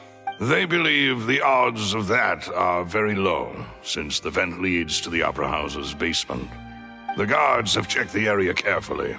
No one left through the basement during the performance or after the incident, and no one was found hiding there. So the tunnels become like a secret chamber then! You know, like the kind you usually see in novels! The plot thickens. Halsey's disappearance and Cowell's death are both quite inexplicable. No wonder Farina was so confident in her accusation. All the current evidence points toward Linny and Lynette. In other words, the charges are very likely to be upheld unless we make some considerable progress. Charges and then trial. So if the charges are upheld, they'll announce a sentence? That's right. This is how a trial goes in the Opera House. During the proceedings, the Chief Justice... That's right. This is how indemnitium is produced. The statements from both sides, the defenses from attorneys, witness testimonies, and even the audience's emotions will all be projected on the oratrice. To put it simply, it's as if the oratrice has its own will, and is a judge in its own right. This also precludes any kind of favoritism on the part of the Chief Justice. And not that this has ever happened anyway.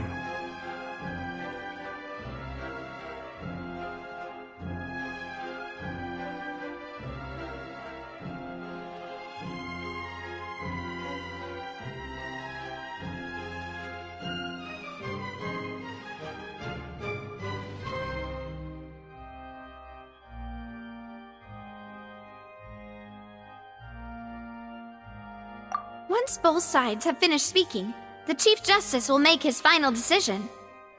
This, too, will be used by the Then, finally, the oratrice will be consulted by officials. The result it returns is the will of justice itself. Huh? So that machine is the one that actually decides? Paimon thought Neverlet called the shots. In practice, there is very little difference. Both have always come to the same judgment. Which is why people have great faith in the Chief Justice.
Yes, the guards also asked me to convey that none of us will be allowed to leave this place before the trial.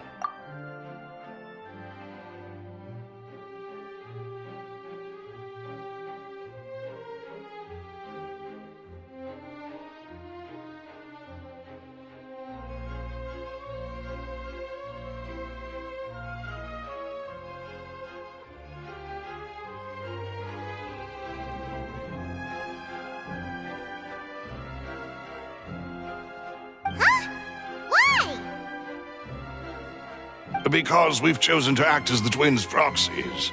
That makes us persons related to the case.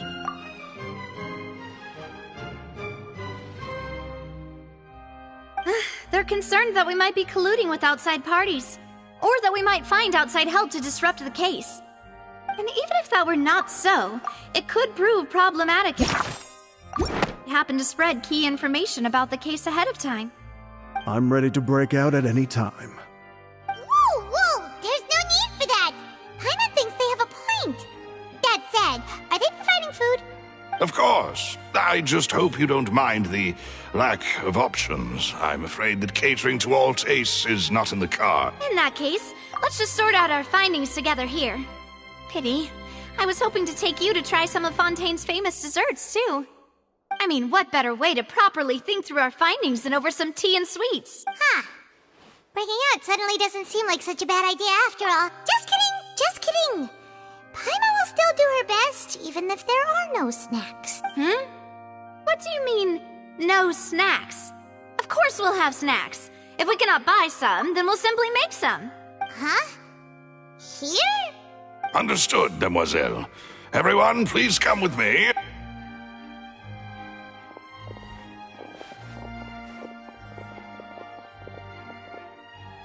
Wait, you're carrying a portable stove with you?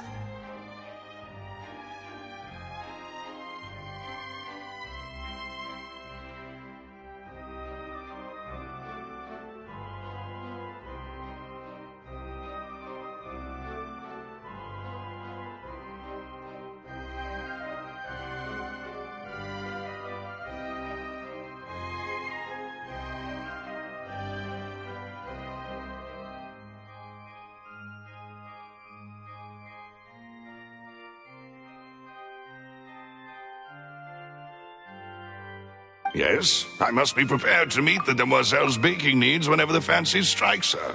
I have eggs, sugar, and almonds at the ready. Good work, you two. Then I'll get to it. Please sit tight for a moment. You'll get to taste my awesome snacks soon enough. These three are quite the interesting group.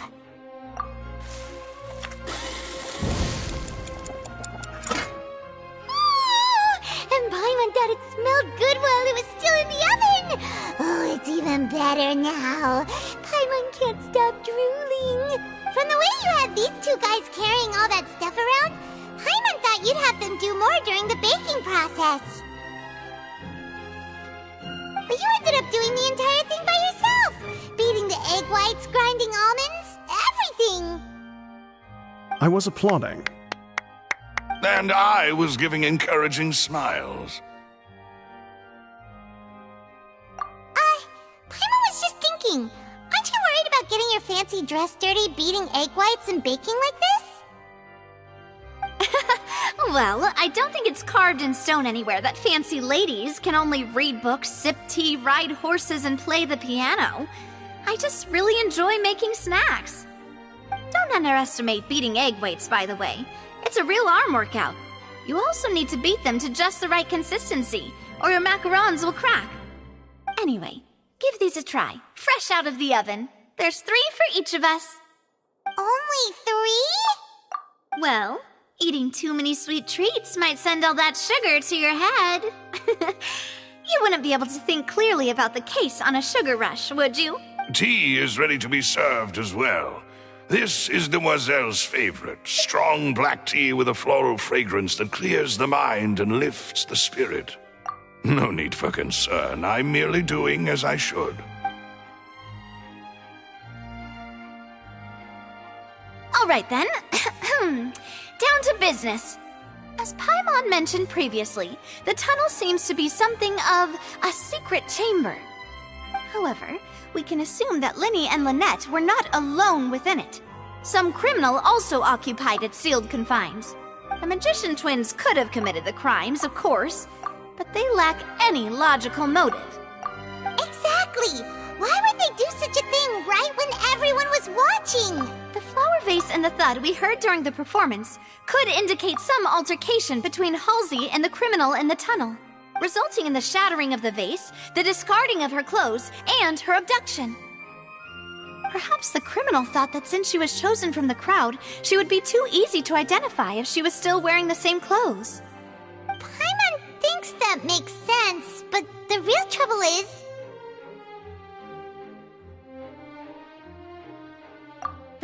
True.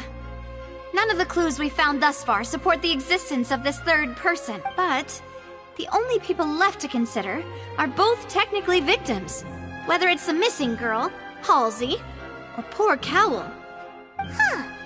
Could Halsey have secretly made modifications to the magic props in order to murder Cowl before making her escape? That's right. And even if she had tampered with the setup, she would need to understand the entire trick to pull it off. Nor does she have any motive. The guards said that she has never had any dealings with the Magic Troop's members. Were we not thorough enough in our search? From the sound of things, this is turning into an impossible case. Your macarons are amazing though, Navia. They smell good. They are my specialty after all. And I see you've already had 5 of them. What? 5? Oh, that can't be right.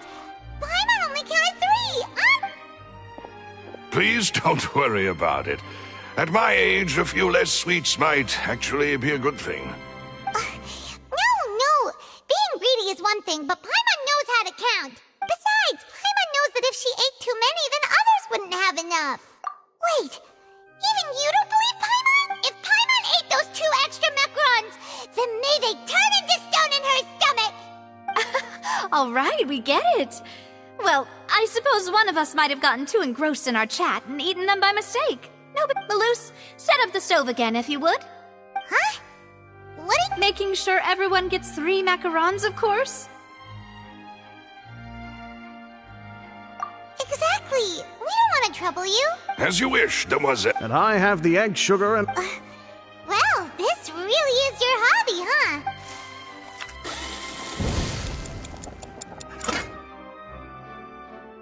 Well, that's it for snack time.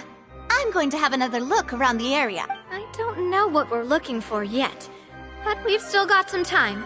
As attorneys, I suggest the 2 of you think the case over again. It would be awkward if you got all tongue-tied on stage during the trial. All right, thanks for your help, and for the snack. It was nothing. A small task for the Spina di Rosula. Silver, Maloose, it's time to go. I'll be back if I find anything new.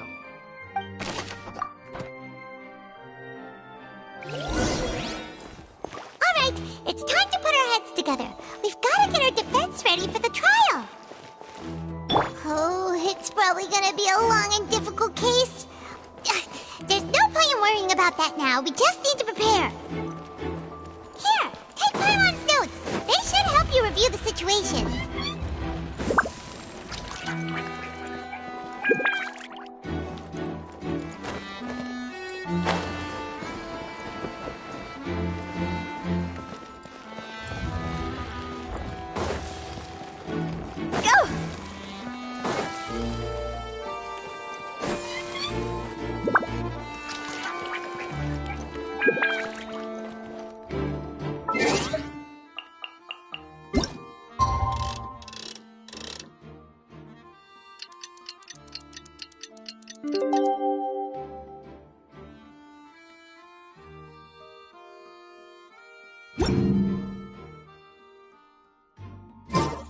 Silly churl, Billy churl, silly Billy.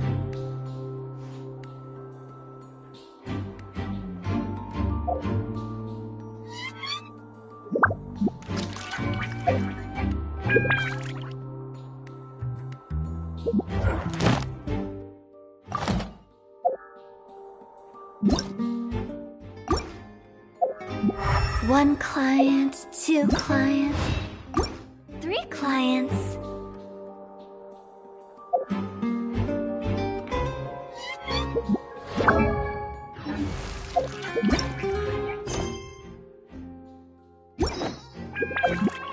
Silly churl, Billy churl, silly Billy, hilly churl.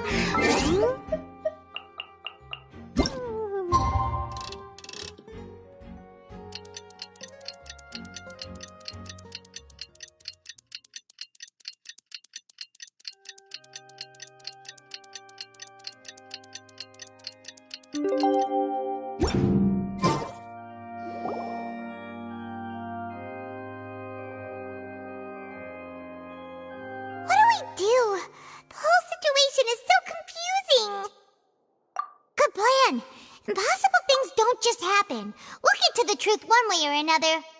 Just relax. Even if everyone else suspects Lenny and Lynette, at least we will be supporting them from the stands. Besides, I doubt Farina understands any more about what happened than we do. Thanks, Navia. Well, we'll be going then. Best of luck to you.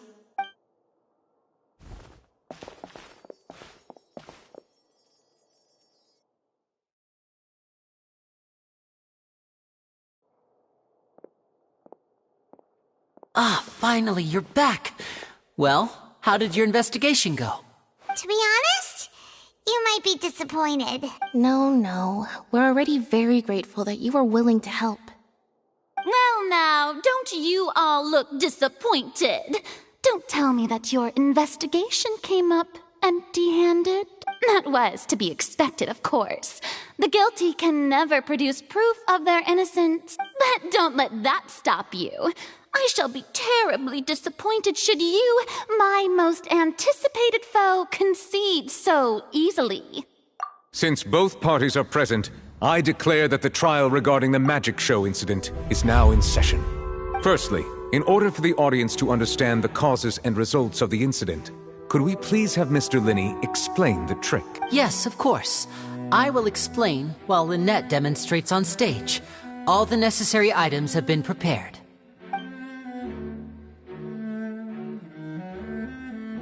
Thank you, Mr. Linney. In that case, I take your statement to be that you ran to and remained hidden within the magic box in the audience stands once the trick began, and thus could not have committed the crime. Is this correct? Yes, that's correct, Your Honor. In that case, I call upon the prosecution. Lady Farina, do you wish to refute his statement in any way? Why, of course I do. Allow me to take the first shot and break this case wide open. Mr. Linney is clearly lying. There is no way you could have been in the box the whole time if you were to abduct Halsey and murder Cowell. That is simply your hypothesis based on the presumption that I'm guilty. Oh, is that so?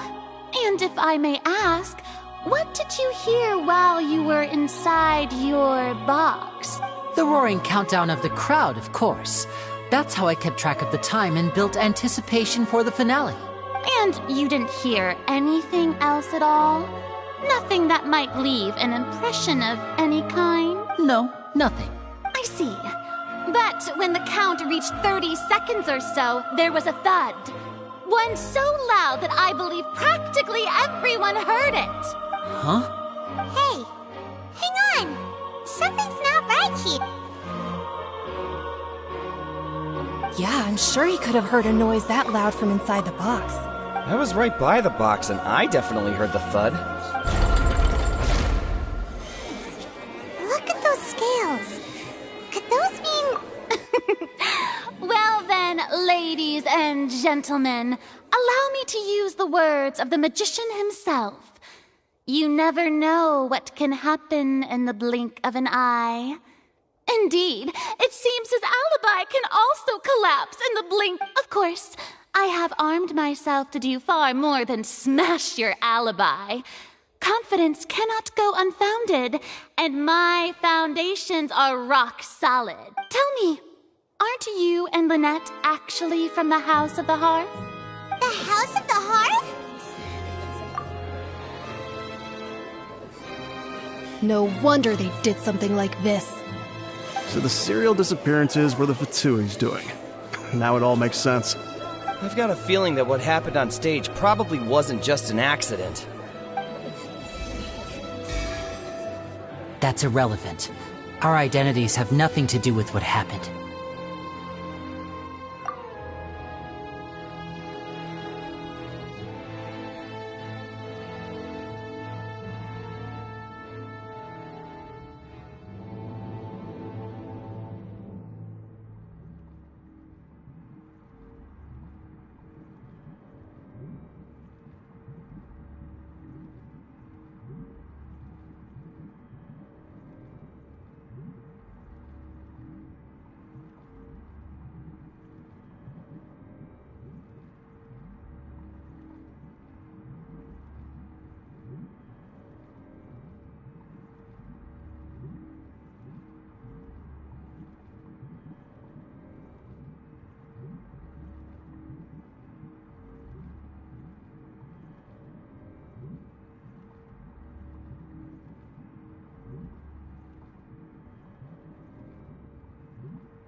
Indeed.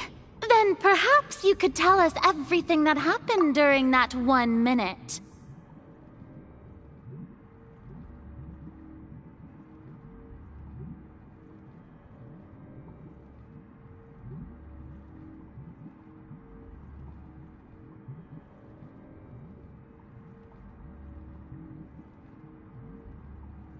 Your first priority is to prove yourself innocent after all. I'm sure there is little that needs to be kept secret now.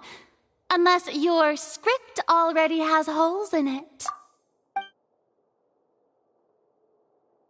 The Outlander is speechless. My, oh my, don't they look flabbergasted? Now comes the infighting and discord, I suppose.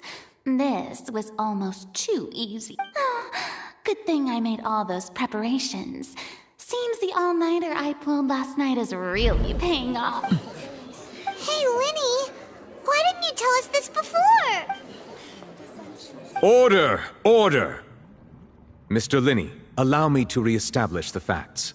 Lady Farina has raised 2 points. First, when the thud was heard in the Opera House, you were neither in the box nor the tunnel. Second, you and Ms. Lynette are both members of the House of the Hearth. Are these claims true?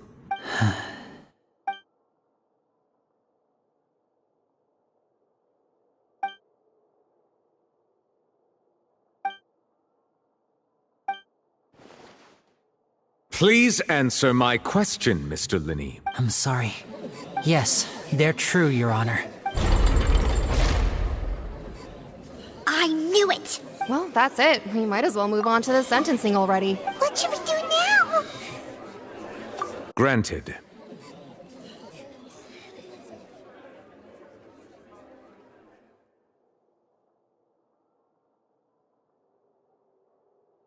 In that case, what is your request?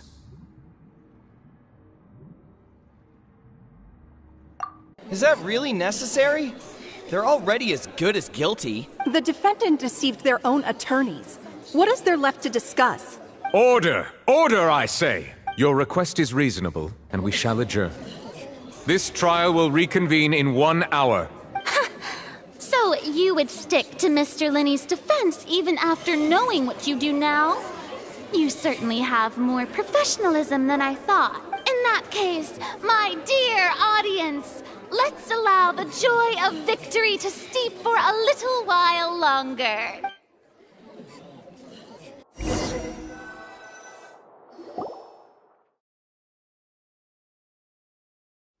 Bad guy! Not to set the wrong tone or anything, but Enough to make you upset. But our organization is very, very large, and the Harbingers have very different personalities and goals. Right now, we want to save people. As many as we can. That's right. I'm sure we're on the same page when it comes to this nation and the disaster that its people might face. I knew if it weren't for our respective identities, we could become good friends. That's why I didn't wish to flat out lie to you, but chose to hide some details instead. The truth is very important, but being completely transparent about everything would see us spending more effort than we need to. Right. So, you be the judge.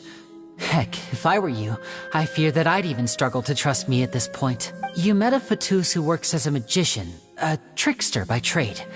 All by coincidence, too. But still, I'm asking you to trust me. I am no criminal. At least, not in this case.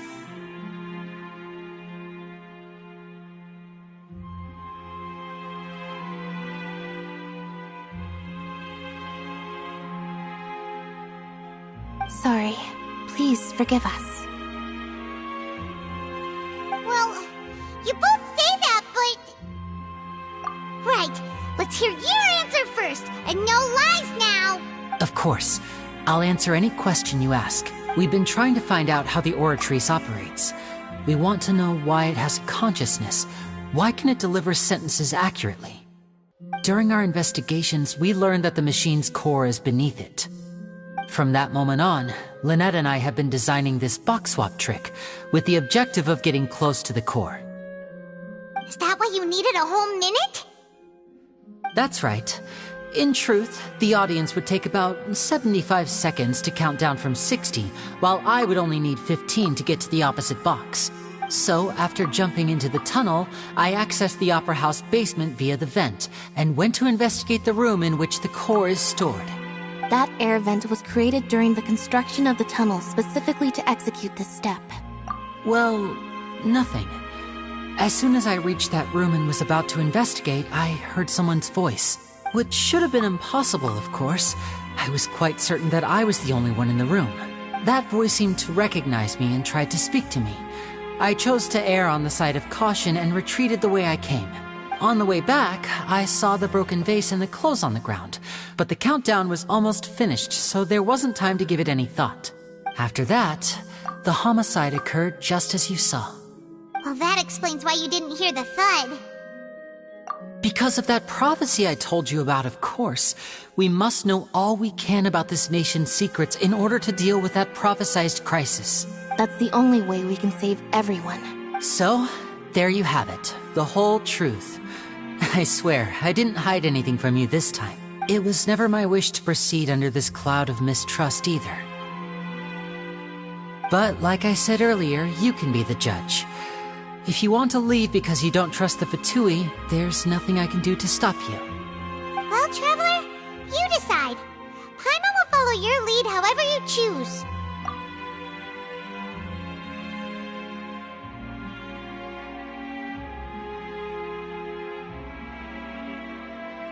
Okay, thank you. Thanks for giving us a chance. The current problem is that the scales are tipped pretty badly against you two. If we want to refute the Hydro Archon's accusations, we're gonna need a seriously watertight defense. Huh?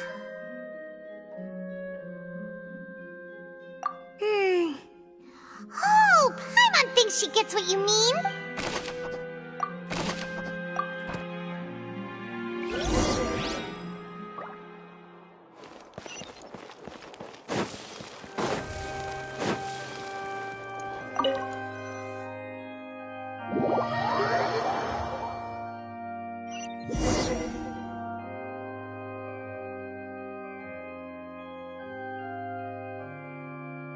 Both parties have returned to their positions. Let us continue the trial. When last we left off, Mr. Linney acknowledged the new evidence presented by Lady Farina as fact. Therefore, Lady Farina may continue stating her reconstruction of the events. That took long enough. Now then, if everyone would lend me their attention at this stage, let's revisit that scene from Linney's perspective.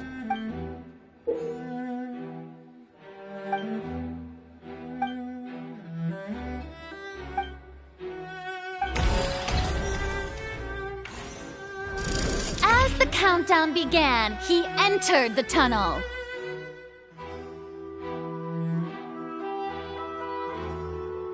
When the flatbed trolley passed, he opened the box and got into an altercation with Halsey, which caused the loud thud. He did not realize that this sound could be heard by everyone in the Opera House, which is why he claimed earlier that he could not hear the sound. Finally, he used the vase to knock her out, before making her change clothes to prevent others from recognizing her.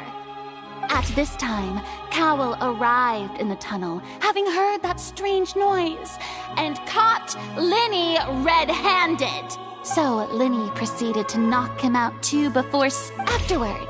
Linny passed the unconscious Halsey to his accomplice through the magic box in the audience stands, before operating the devices such that And there you have it. Does the defendant's side have any objections to The key to refuting Lady Farina is the order of events. What Linny experienced and what he saw.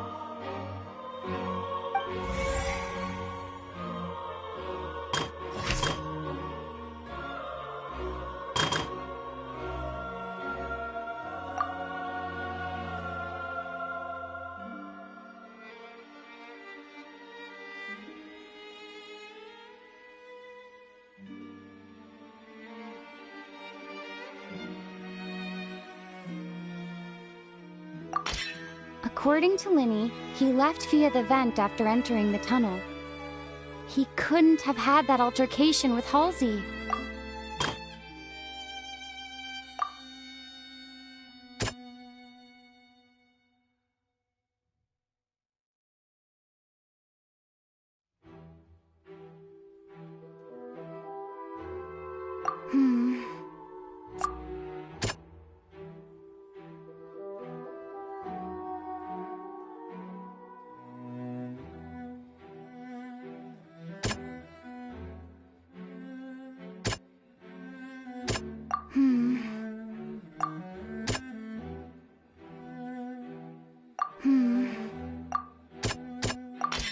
Linny went to the room that contains the Oratrice's core. This is the actual truth.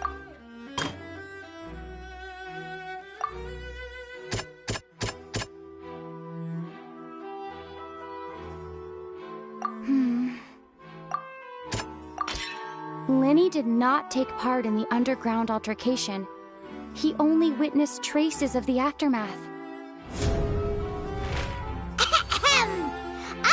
Attention! Ace Detective Paimon has something to say! When the countdown started, Linny did indeed go into the tunnel. But he immediately used a vent to access the Opera House basement, which is where the underground core of the Oratrice is stored. Once he reached that area, he heard a voice in what should have been an empty room. Since he felt something was amiss, he returned immediately. The crime scene had already developed by the time he reached the tunnel again, and in order to complete the magic trick, he did not remain there for any length of time. Finally, he reached the surface, and that was when the accident happened from his point of view. Therefore, he's innocent!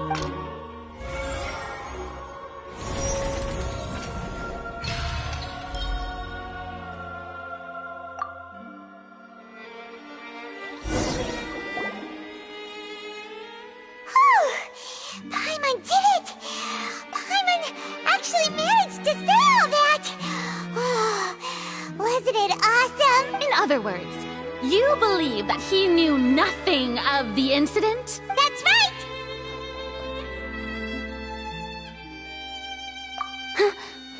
My reasoning?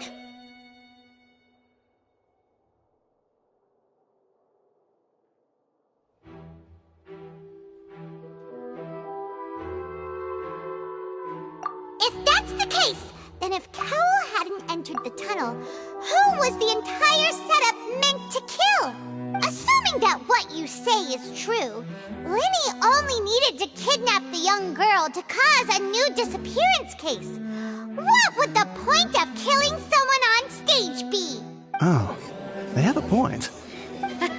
That's right, you tell them! And that's why they're partners of mine. They've managed to turn things around. Oh, well, your denial is very strident, I'll give you that. But what proof do you have to back your claims?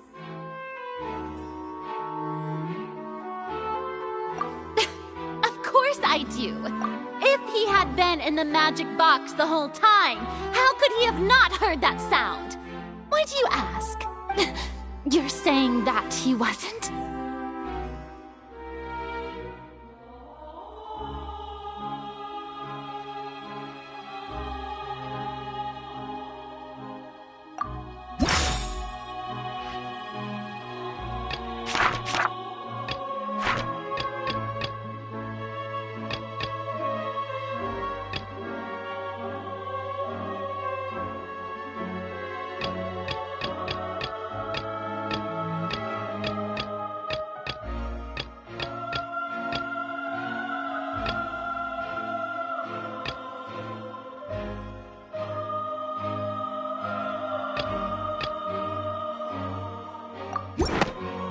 Sure we don't need to give this more thought?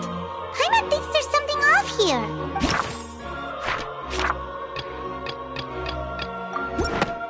That's right! Lenny wasn't in the box or in the tunnel. That's why he didn't hear anything strange during the performance. This means that when the crime happened, Lenny had already entered the basement via the vent. The same clue you used to disprove his alibi has now become the best proof! How do you like that? Well played. To think you'd use such logic. Well then, if it wasn't Lenny who committed the crimes, then who was it?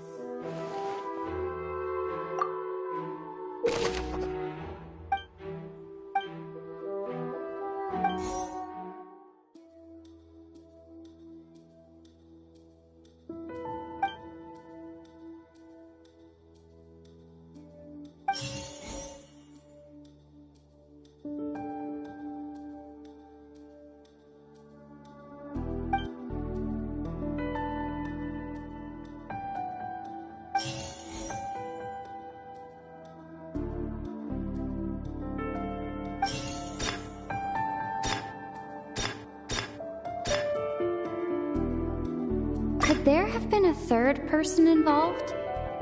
Is that really a possibility?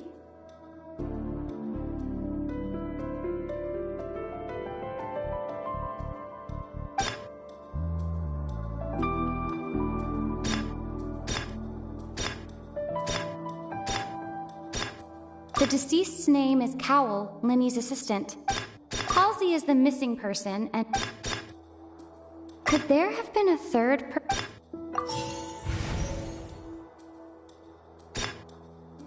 Halsey is the missing person. The deceased's name is Cowell.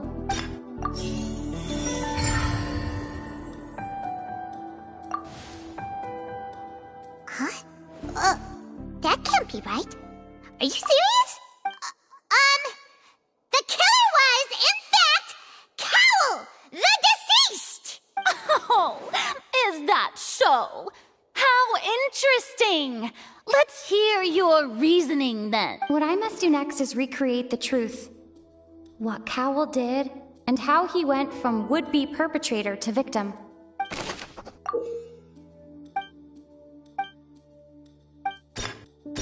No one entered or left the opera house through its entrances. The deceased's name is Cowell. Halsey's clothing was in the tunnel. The sound we heard may have... Lenny was not in the tunnel at... It would have been tough for both people to fit into that vent. They would...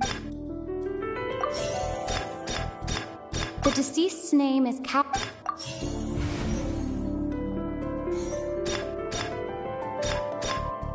No one entered or left the opera house through its entrances. Lenny was not in the tunnel at that moment. Lenny was not in the tunnel at that moment.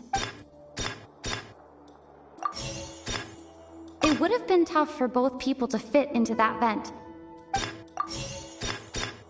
No one entered or left the opera house.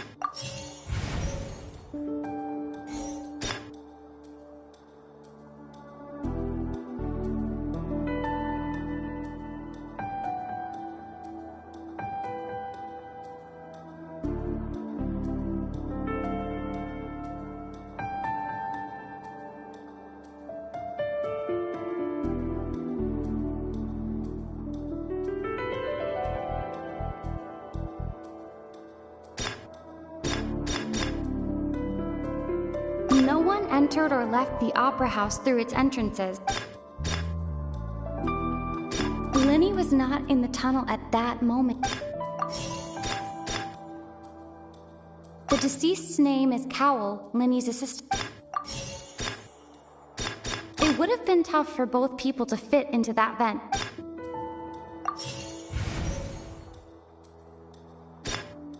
Halsey's clothing was in the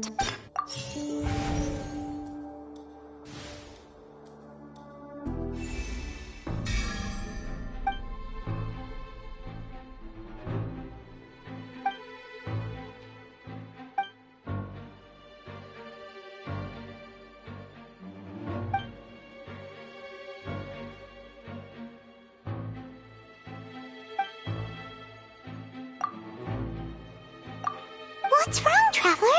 Are you still having trouble figuring things out? I see how it is. So this was all just a bluff. And here I thought you had something to show for it. But it seems you're still far from the truth. Look, since we're at a dead end, why not consider a different track? Just like the trick as it transpired, the end result must have been utterly different from the magician's initial design. If only we knew how Halsey did. Well, that would be nice, but the tunnel only has 3 exits, and none of them seem very likely. And it's not like this is a magic trick where you can just make a real live person disappear. You know, like you... Excuse my interruption, dear opponents, but do you not see that the crowd is growing impatient? There is no greater...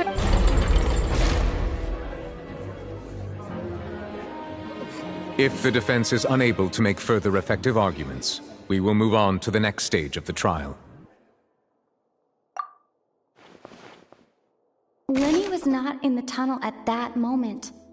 The sound we heard may have come from a clash between the missing Hulk. The deceased's name is Cowell. The vase was not broken by chance.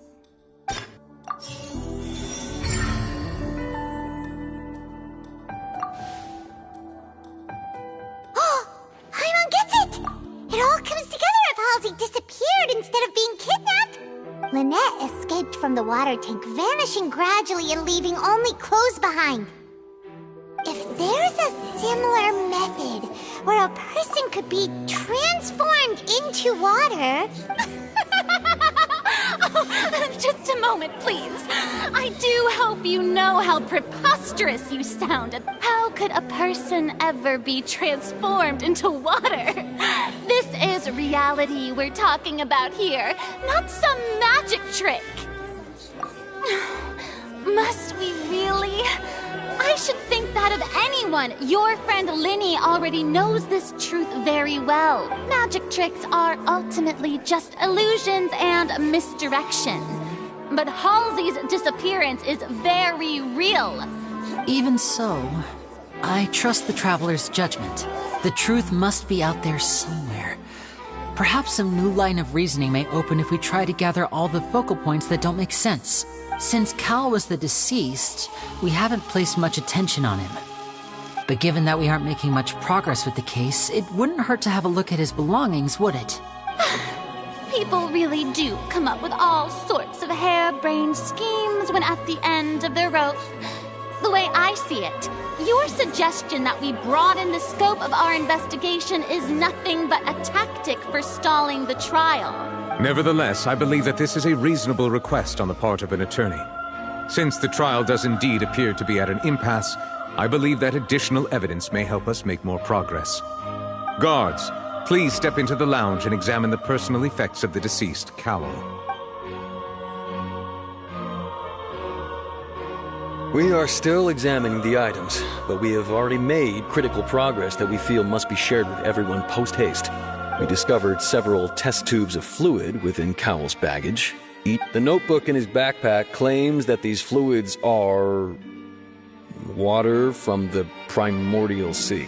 The primordial sea? The note's contents also indicate that Cowell belonged to an organization that sells illegal drugs and that he had an accomplice.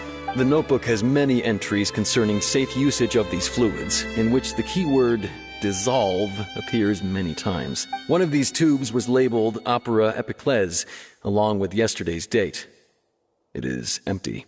The notes also state that these dissolution properties work exclusively on people from Fontaine.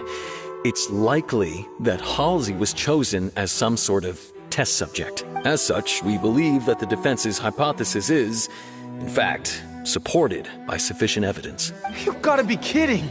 People dissolving into water? Could something so ridiculous actually be true? Wait a moment. This reminds me of a certain prophecy, but it's just a coincidence, isn't it? Huh.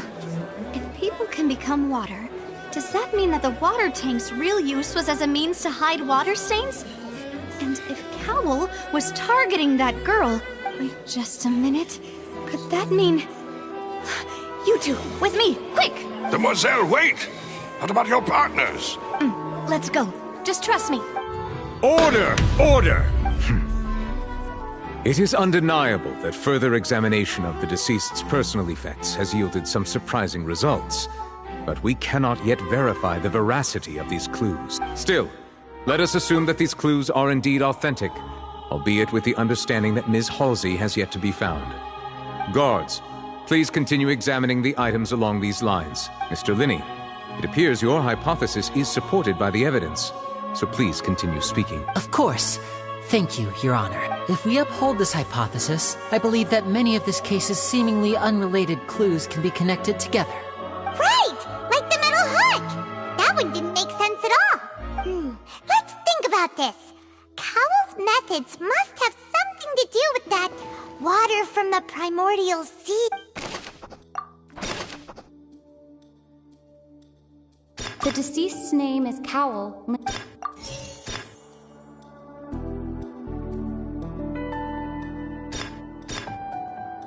The water from the primordial sea should already have...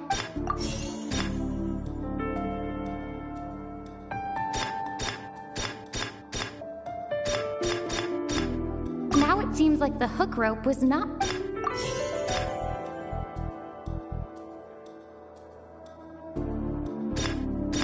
Lynette was in the magic box on... I remember there was something else within the inner layer of that box.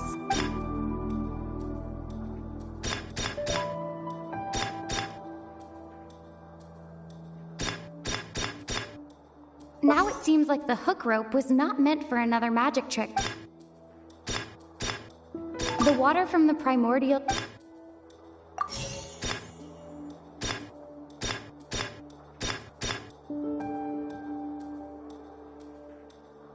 The rope that strung the water...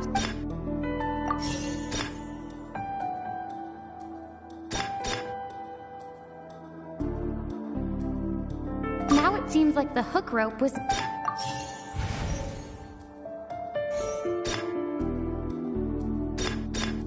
Lynette was in the magic box on stage the entire time. Did she... I remember there was something else within the inner layer...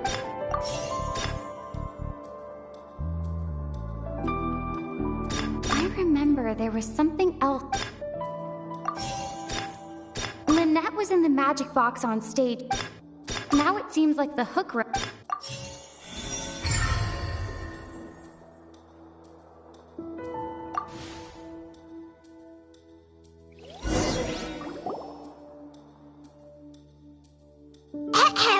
It's Ace Detective Paimon's time to shine again! In the original plan, Cowl would tamper with the water tank rope and the number selector securing his target. When the magic box containing Halsey was lowered, the metal hook would retract gradually and pierce the balloon at the top of the box. When the balloon attached to the box popped, the water from the primordial seed inside it would pour down and dissolve Halsey. Afterward, Cowl would enter the tunnel and break the flower vase to conceal the water inside the tunnel, with the remaining evidence being covered up by the water tank on stage. But he encountered something unexpected in the tunnel, and wound up being fatally hit by the same water tank he meant to use to cover his tracks. Huh. That does make sense. That actually links together a lot of the more confusing pieces of evidence.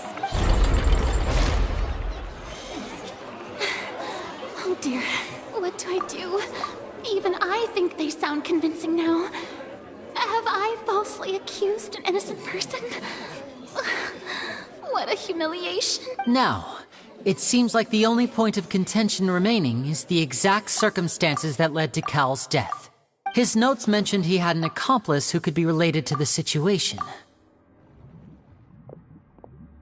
On that note, the guards have just contacted me indicating that they uncovered new evidence. I shall now invite him on stage to share it with us. Thank you, Your Honor. We were just inspecting the luggage of the other people involved in this case, and we found an identical sample of the water from the primordial sea among Linny's personal effects. What? That can't be. Oh, I see. Well, how wonderfully comedic to have your own counterattack only to come back and wound you. Does this not clear all doubt? My dear citizens, Linny did not need to take part in the dissolution of the young woman at all, having made modifications to the props beforehand. But upon his return, ultimately, he knocked Cowell out, and the tool meant to cover the crime up also became a... Now, as much as I...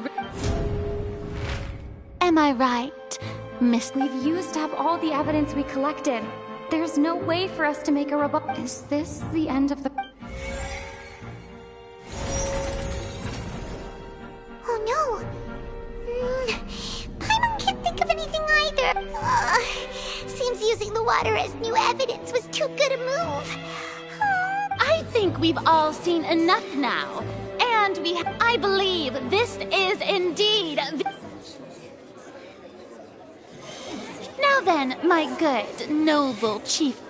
Excuse me, everyone, but I must interject. Miss, I must ask you not to shout, and to respect the ongoing legal proceeding. Oh, come on. Don't be hasty. I have a good reason for interrupting, you know. Now, would anyone here like to take a little break from all this debate and see a little magic? I'll show you an amazing trick. One that can bring a young woman who has disappeared back in the flesh, right before your very eyes. Please, do the honors, Mr. Linny, if you would be so kind.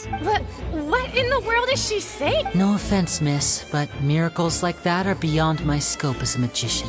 Come on now, don't be silly. Magic is all about misdirection, isn't it? It often conceals the truth while presenting a fascinating illusion. But once everyone believes the illusion, can't magic reveal the truth to them once again? And wouldn't such a trick be the most marvelous finale to today's performance? Come on, Linny and Lynette, give it another go.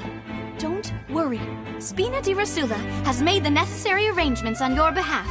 But as the magic makers and stars of the show, I think I should leave the final performance to you. I understand. And voila!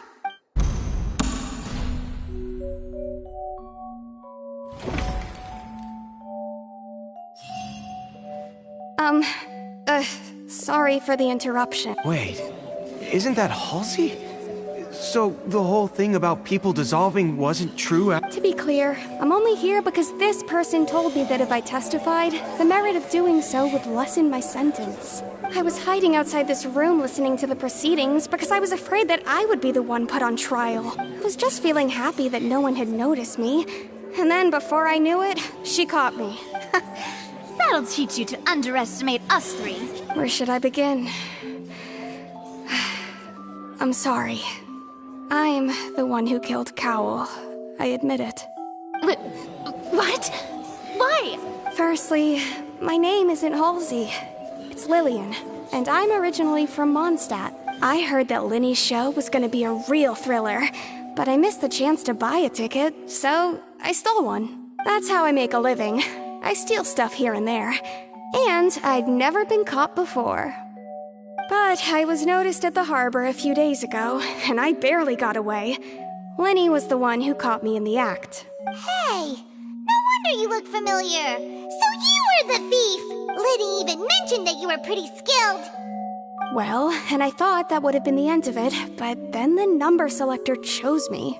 He even mentioned the Fortress of Meripede. That's a prison, isn't it? So you can imagine how shocked I was. I thought he was on to me for sure. So I played along with the show while looking for an opening to flee, but then I got water poured on me for no reason, and then someone jumped into the tunnel to nab me. I wasn't going to take that lying down, so I knocked him out and stuffed him into the box.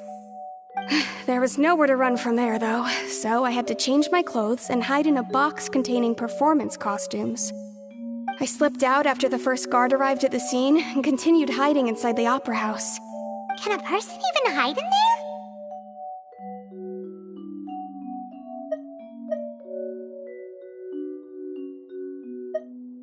But I swear I didn't know that the water tank would fall down.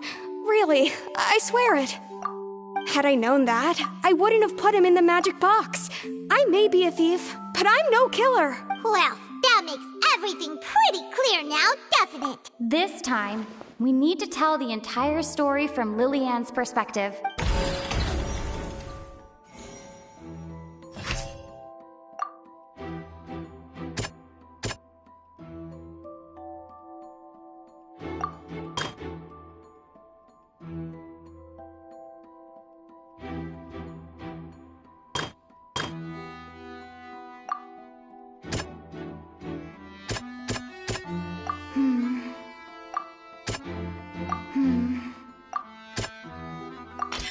The strange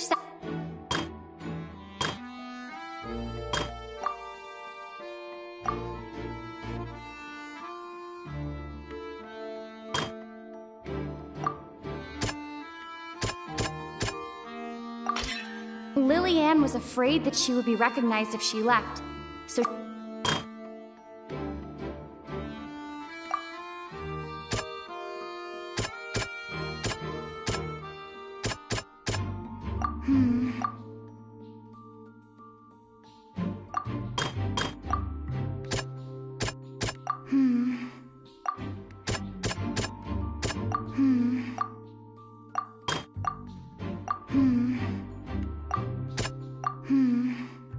seems this won't produce a particularly effective rebuttal.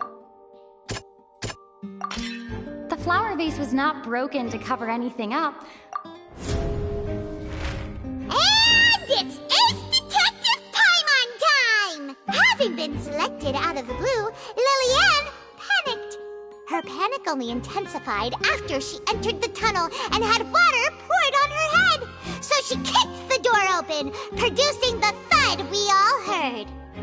Hearing the commotion, Cowell leapt into the tunnel, only to discover that Lillian had not dissolved. He did not know that Lillian was not from Fontaine, but was a thief who made her way in by stealing a ticket. Mistakenly believing that the water from the primordial sea needed time to take effect, he tried to force Lillian back into the box. The two broke the flower vase during the struggle, but Lillian came out on top, knocking Cowell out and putting him in the box. With no way of escaping, she changed her clothes and hid in the costume trunk until the performance ended.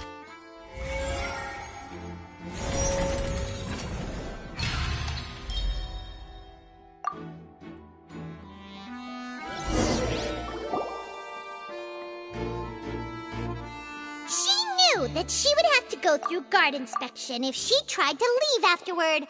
So, she has been trapped in the opera house these last 2 days. She had already become desperately hungry by the time we were chatting over macarons. So, she swiped 2 of them right under our noses. Talk about a sneaky thief. At this point, all the events that happened in the tunnel have now come to light. Ah, so that's the whole story. Bravo! Bravo! Now then, Lady Farina, do you wish to speak against the defense's statements? Please answer the question, Lady Farina. Also, if I may add, the trial has not yet ended. As such, I request that the prosecution not leave the room before the proceedings have concluded. What, are you reading my mind now? No, I have no further arguments. I admit defeat. But really, could you at least have left me with some dignity? Wow, look at that! She's like a deflated balloon now! If there are no objections, then as the Chief Justice of Fontaine, I shall once again repeat the full sequence of events. The actual perpetrator of the serial disappearances, Cowell, selected his next victim from the audience reservation list. With some modifications to the selector, he could ensure that the pre-selected young woman would be chosen. To cover up any evidence while committing the deed, Cowell thought of allowing the water tank to fall, which would conceal the water left behind after the young woman was dissolved. He also tampered with the rope suspending the water tank, using the fireworks at the end of the performance to cause the tank to drop and hide the watermarks. He poured the water from the primordial sea into a balloon during the preparation of the magic box and stuck it to the box's lid. Finally, he passed the prepared hook on a rope through the gap in the magic box's door when bringing the young woman to said box. When the magic trick officially began, the box containing the woman was lowered into the tunnel, tightening the hook rope and bursting the balloon containing the water. If all had gone to plan, the young woman would be dissolved at this time. However, Lillian was not from Fontaine, and thus fled the box with a loud noise. Realizing that there was trouble, Cowell entered the tunnel and met Lillian.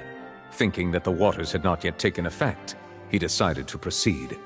However, his opponent was more capable than he thought, and he was overcome, knocked unconscious, and placed into the magic box, and thus became his own final victim. Lillian, according to her own statements, then changed clothes and hid until the performance ended, before hiding in other parts of the opera house. As for Linny, he was in the underground structures within the opera house, and was thus ignorant of these happenings. From this reconstruction of events, we can conclude that Linny, the accused, is in fact innocent. While there is much in Linny and Lillian's conduct that should still be investigated separately, this case, at least, can be handed over to the Oratrice to make the final decision.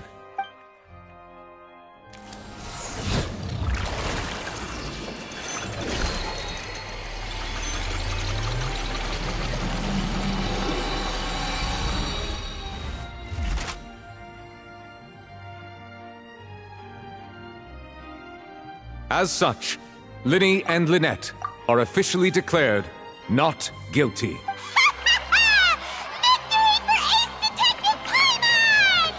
Great work, partners. Thank you all. Thank you so much. Next, I think we deserve an explanation, Guard Vaughn. How did you find the water from the primordial sea in Linny's baggage? Right! Your discovery caused me to make a serious mistake, you know. Or was that not a discovery, but false evidence that you dared to bring before this court? I suspect that the accomplice mentioned in Cowell's notes was not Linny, but you, yes? I'm sure you know what you must do to lessen your sentence. Speak quickly! Unless you want to earn yourself a one-way ticket to Coupon Town. I was just following orders. We were supposed to place blame for the serial disappearances onto Linny, and thus cause suspicion to fall on the Fatui. The higher-ups said this was the best opportunity to do so. And now that your plan has fallen through, and the secrets of the water have been revealed, you have become a liability to said higher-ups, yes? Therefore, you would be wise to tell everything you know, and seek the protection of the guards.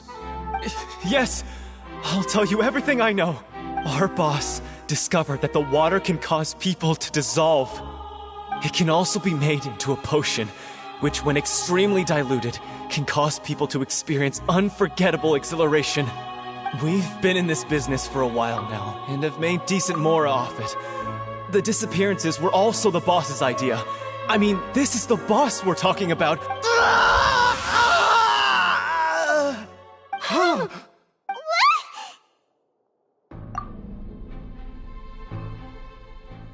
And now he can no longer talk. Such ruthlessness. I shouldn't have expected any less of them. An outrageous act. All present, please submit to inspection immediately.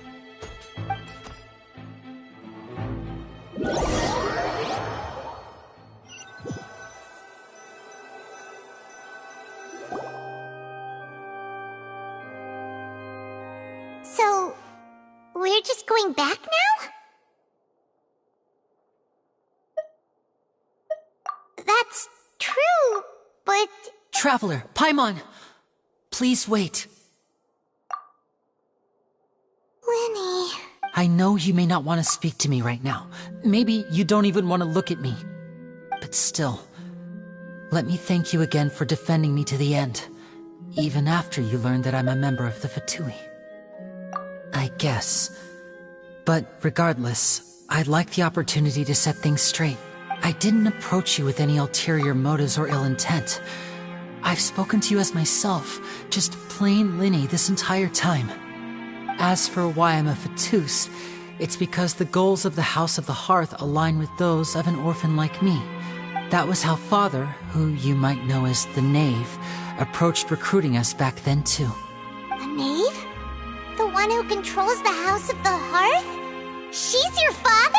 That's right. And since we're here, I was wondering, would you mind hearing a story? It's about my past. Back when our parents first died, Lynette and I were left wandering the streets. To survive, I took to surreptitiously observing an older street performer who did magic. It took me several days to figure out how he pulled off his amazing tricks. I took my sister through several streets until we found a crowded corner, and we began to perform magic tricks there. To my surprise, we proved to be pretty popular, and we could at least stop worrying about where our next meal would come from for a time. But I didn't want my sister to remain a street rat together with me forever. Before long, an aristocrat came to me and claimed that he wished to take us in after watching my performances. So you went from orphans to nobility just like that? That was how we felt at first too. As if fate was on our side and we could say goodbye to those painful days. But I gradually discovered that while we were called foster children, he was really after my talent for magic tricks. He would constantly take me to all sorts of banquets to garner attention, which he would then use to expand his social circles. That doesn't seem too bad either. Better than roaming the streets at any rate. It took a while for me to realize just how dark his heart really was. After one particular performance at a banquet, I discovered that Lynette was not on the same return vehicle as me. I waited a long time after we returned home, but she did not come back. I went to that noble's bedroom and asked him about her whereabouts. The answer he gave me was, she caught the eye of the most eminent person at the banquet, so I sent her over as a gift. I mean, you'll be able to perform your magic regardless of who your assistant is, yes? Oh no. So he was gonna... But wouldn't Fontaine's laws deal with such people? As far as outsiders are concerned, this is a relationship akin to adoption or foster care, and they have their ways of escaping the eye of the law. I managed to ferret out the location of the mansion of that so-called eminent person and hurried through the night. But by the time I leaped over the walls, avoided the guards, and made my way in, all I saw was the moonlit ground covered in blood, and the knave standing there in the darkness. So, she'd already taken care of that guy. That's right. She had rescued my sister before she could come to any harm, and had even discovered several girls hidden in a basement, all of them orphans. Father, the knave, might have seen something in me, and so she made me an offer. The House of the Hearth welcomes you, for your interests align with ours. Here, none will ever betray you. Indeed, betrayal shall never be permitted here. I was hesitant to trust her. I had just been betrayed by nobles, but she was also quick to destroy the noble who had taken us in at first, giving us back our freedom. Oh, so that's how the two of you joined the House of the Hearth. She has her own plans. She has gained permission from the Sarita to first use the Gnosis's power once she obtains it. She plans to use it to find a way to break the prophecy and save Fontaine. So, She believes in that prophecy too? That's right. The whole House of the Hearth is currently working to combat that crisis. Today's case has also proven that people from Fontaine can indeed dissolve into some sort of water, thus further supporting the prophecy. All of us house members here, Lady Arlecchino herself included, are from Fontaine. We won't give up on defending our homeland. To us orphans, the only connection we have left to this world, apart from our family, is our homeland. So, from small deeds like distributing magic pockets to huge schemes like... It's all right. I understand. The only thing I can do is relate all this to you. I just hope you can understand that even as a member of the House, I have never stopped making my own decisions, and that I believe what I'm doing is right. If you should need anything at all in the future, feel free to find me.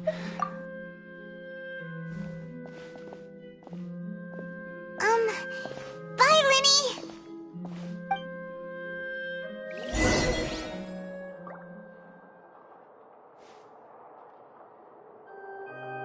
Phew!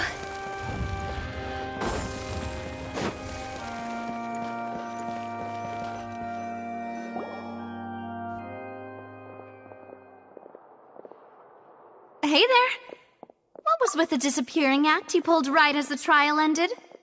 Were you looking for us, Navia? Well, this whole thing isn't exactly over, is it? I do feel that we're getting closer to solving the serial disappearances case, though. Don't you... Huh? What's wrong, my dear partner?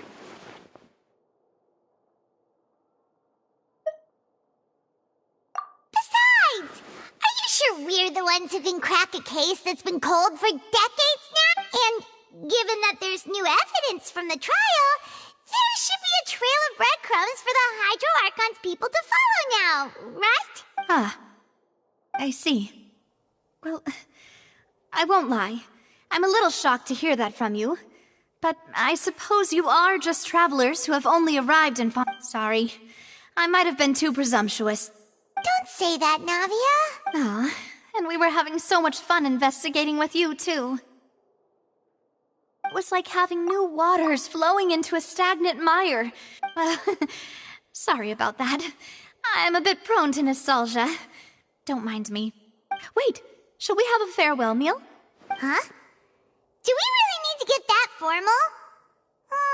Well, guess you really did treat us as partners, huh? Well, I'd just like to have a proper ending to every important memory.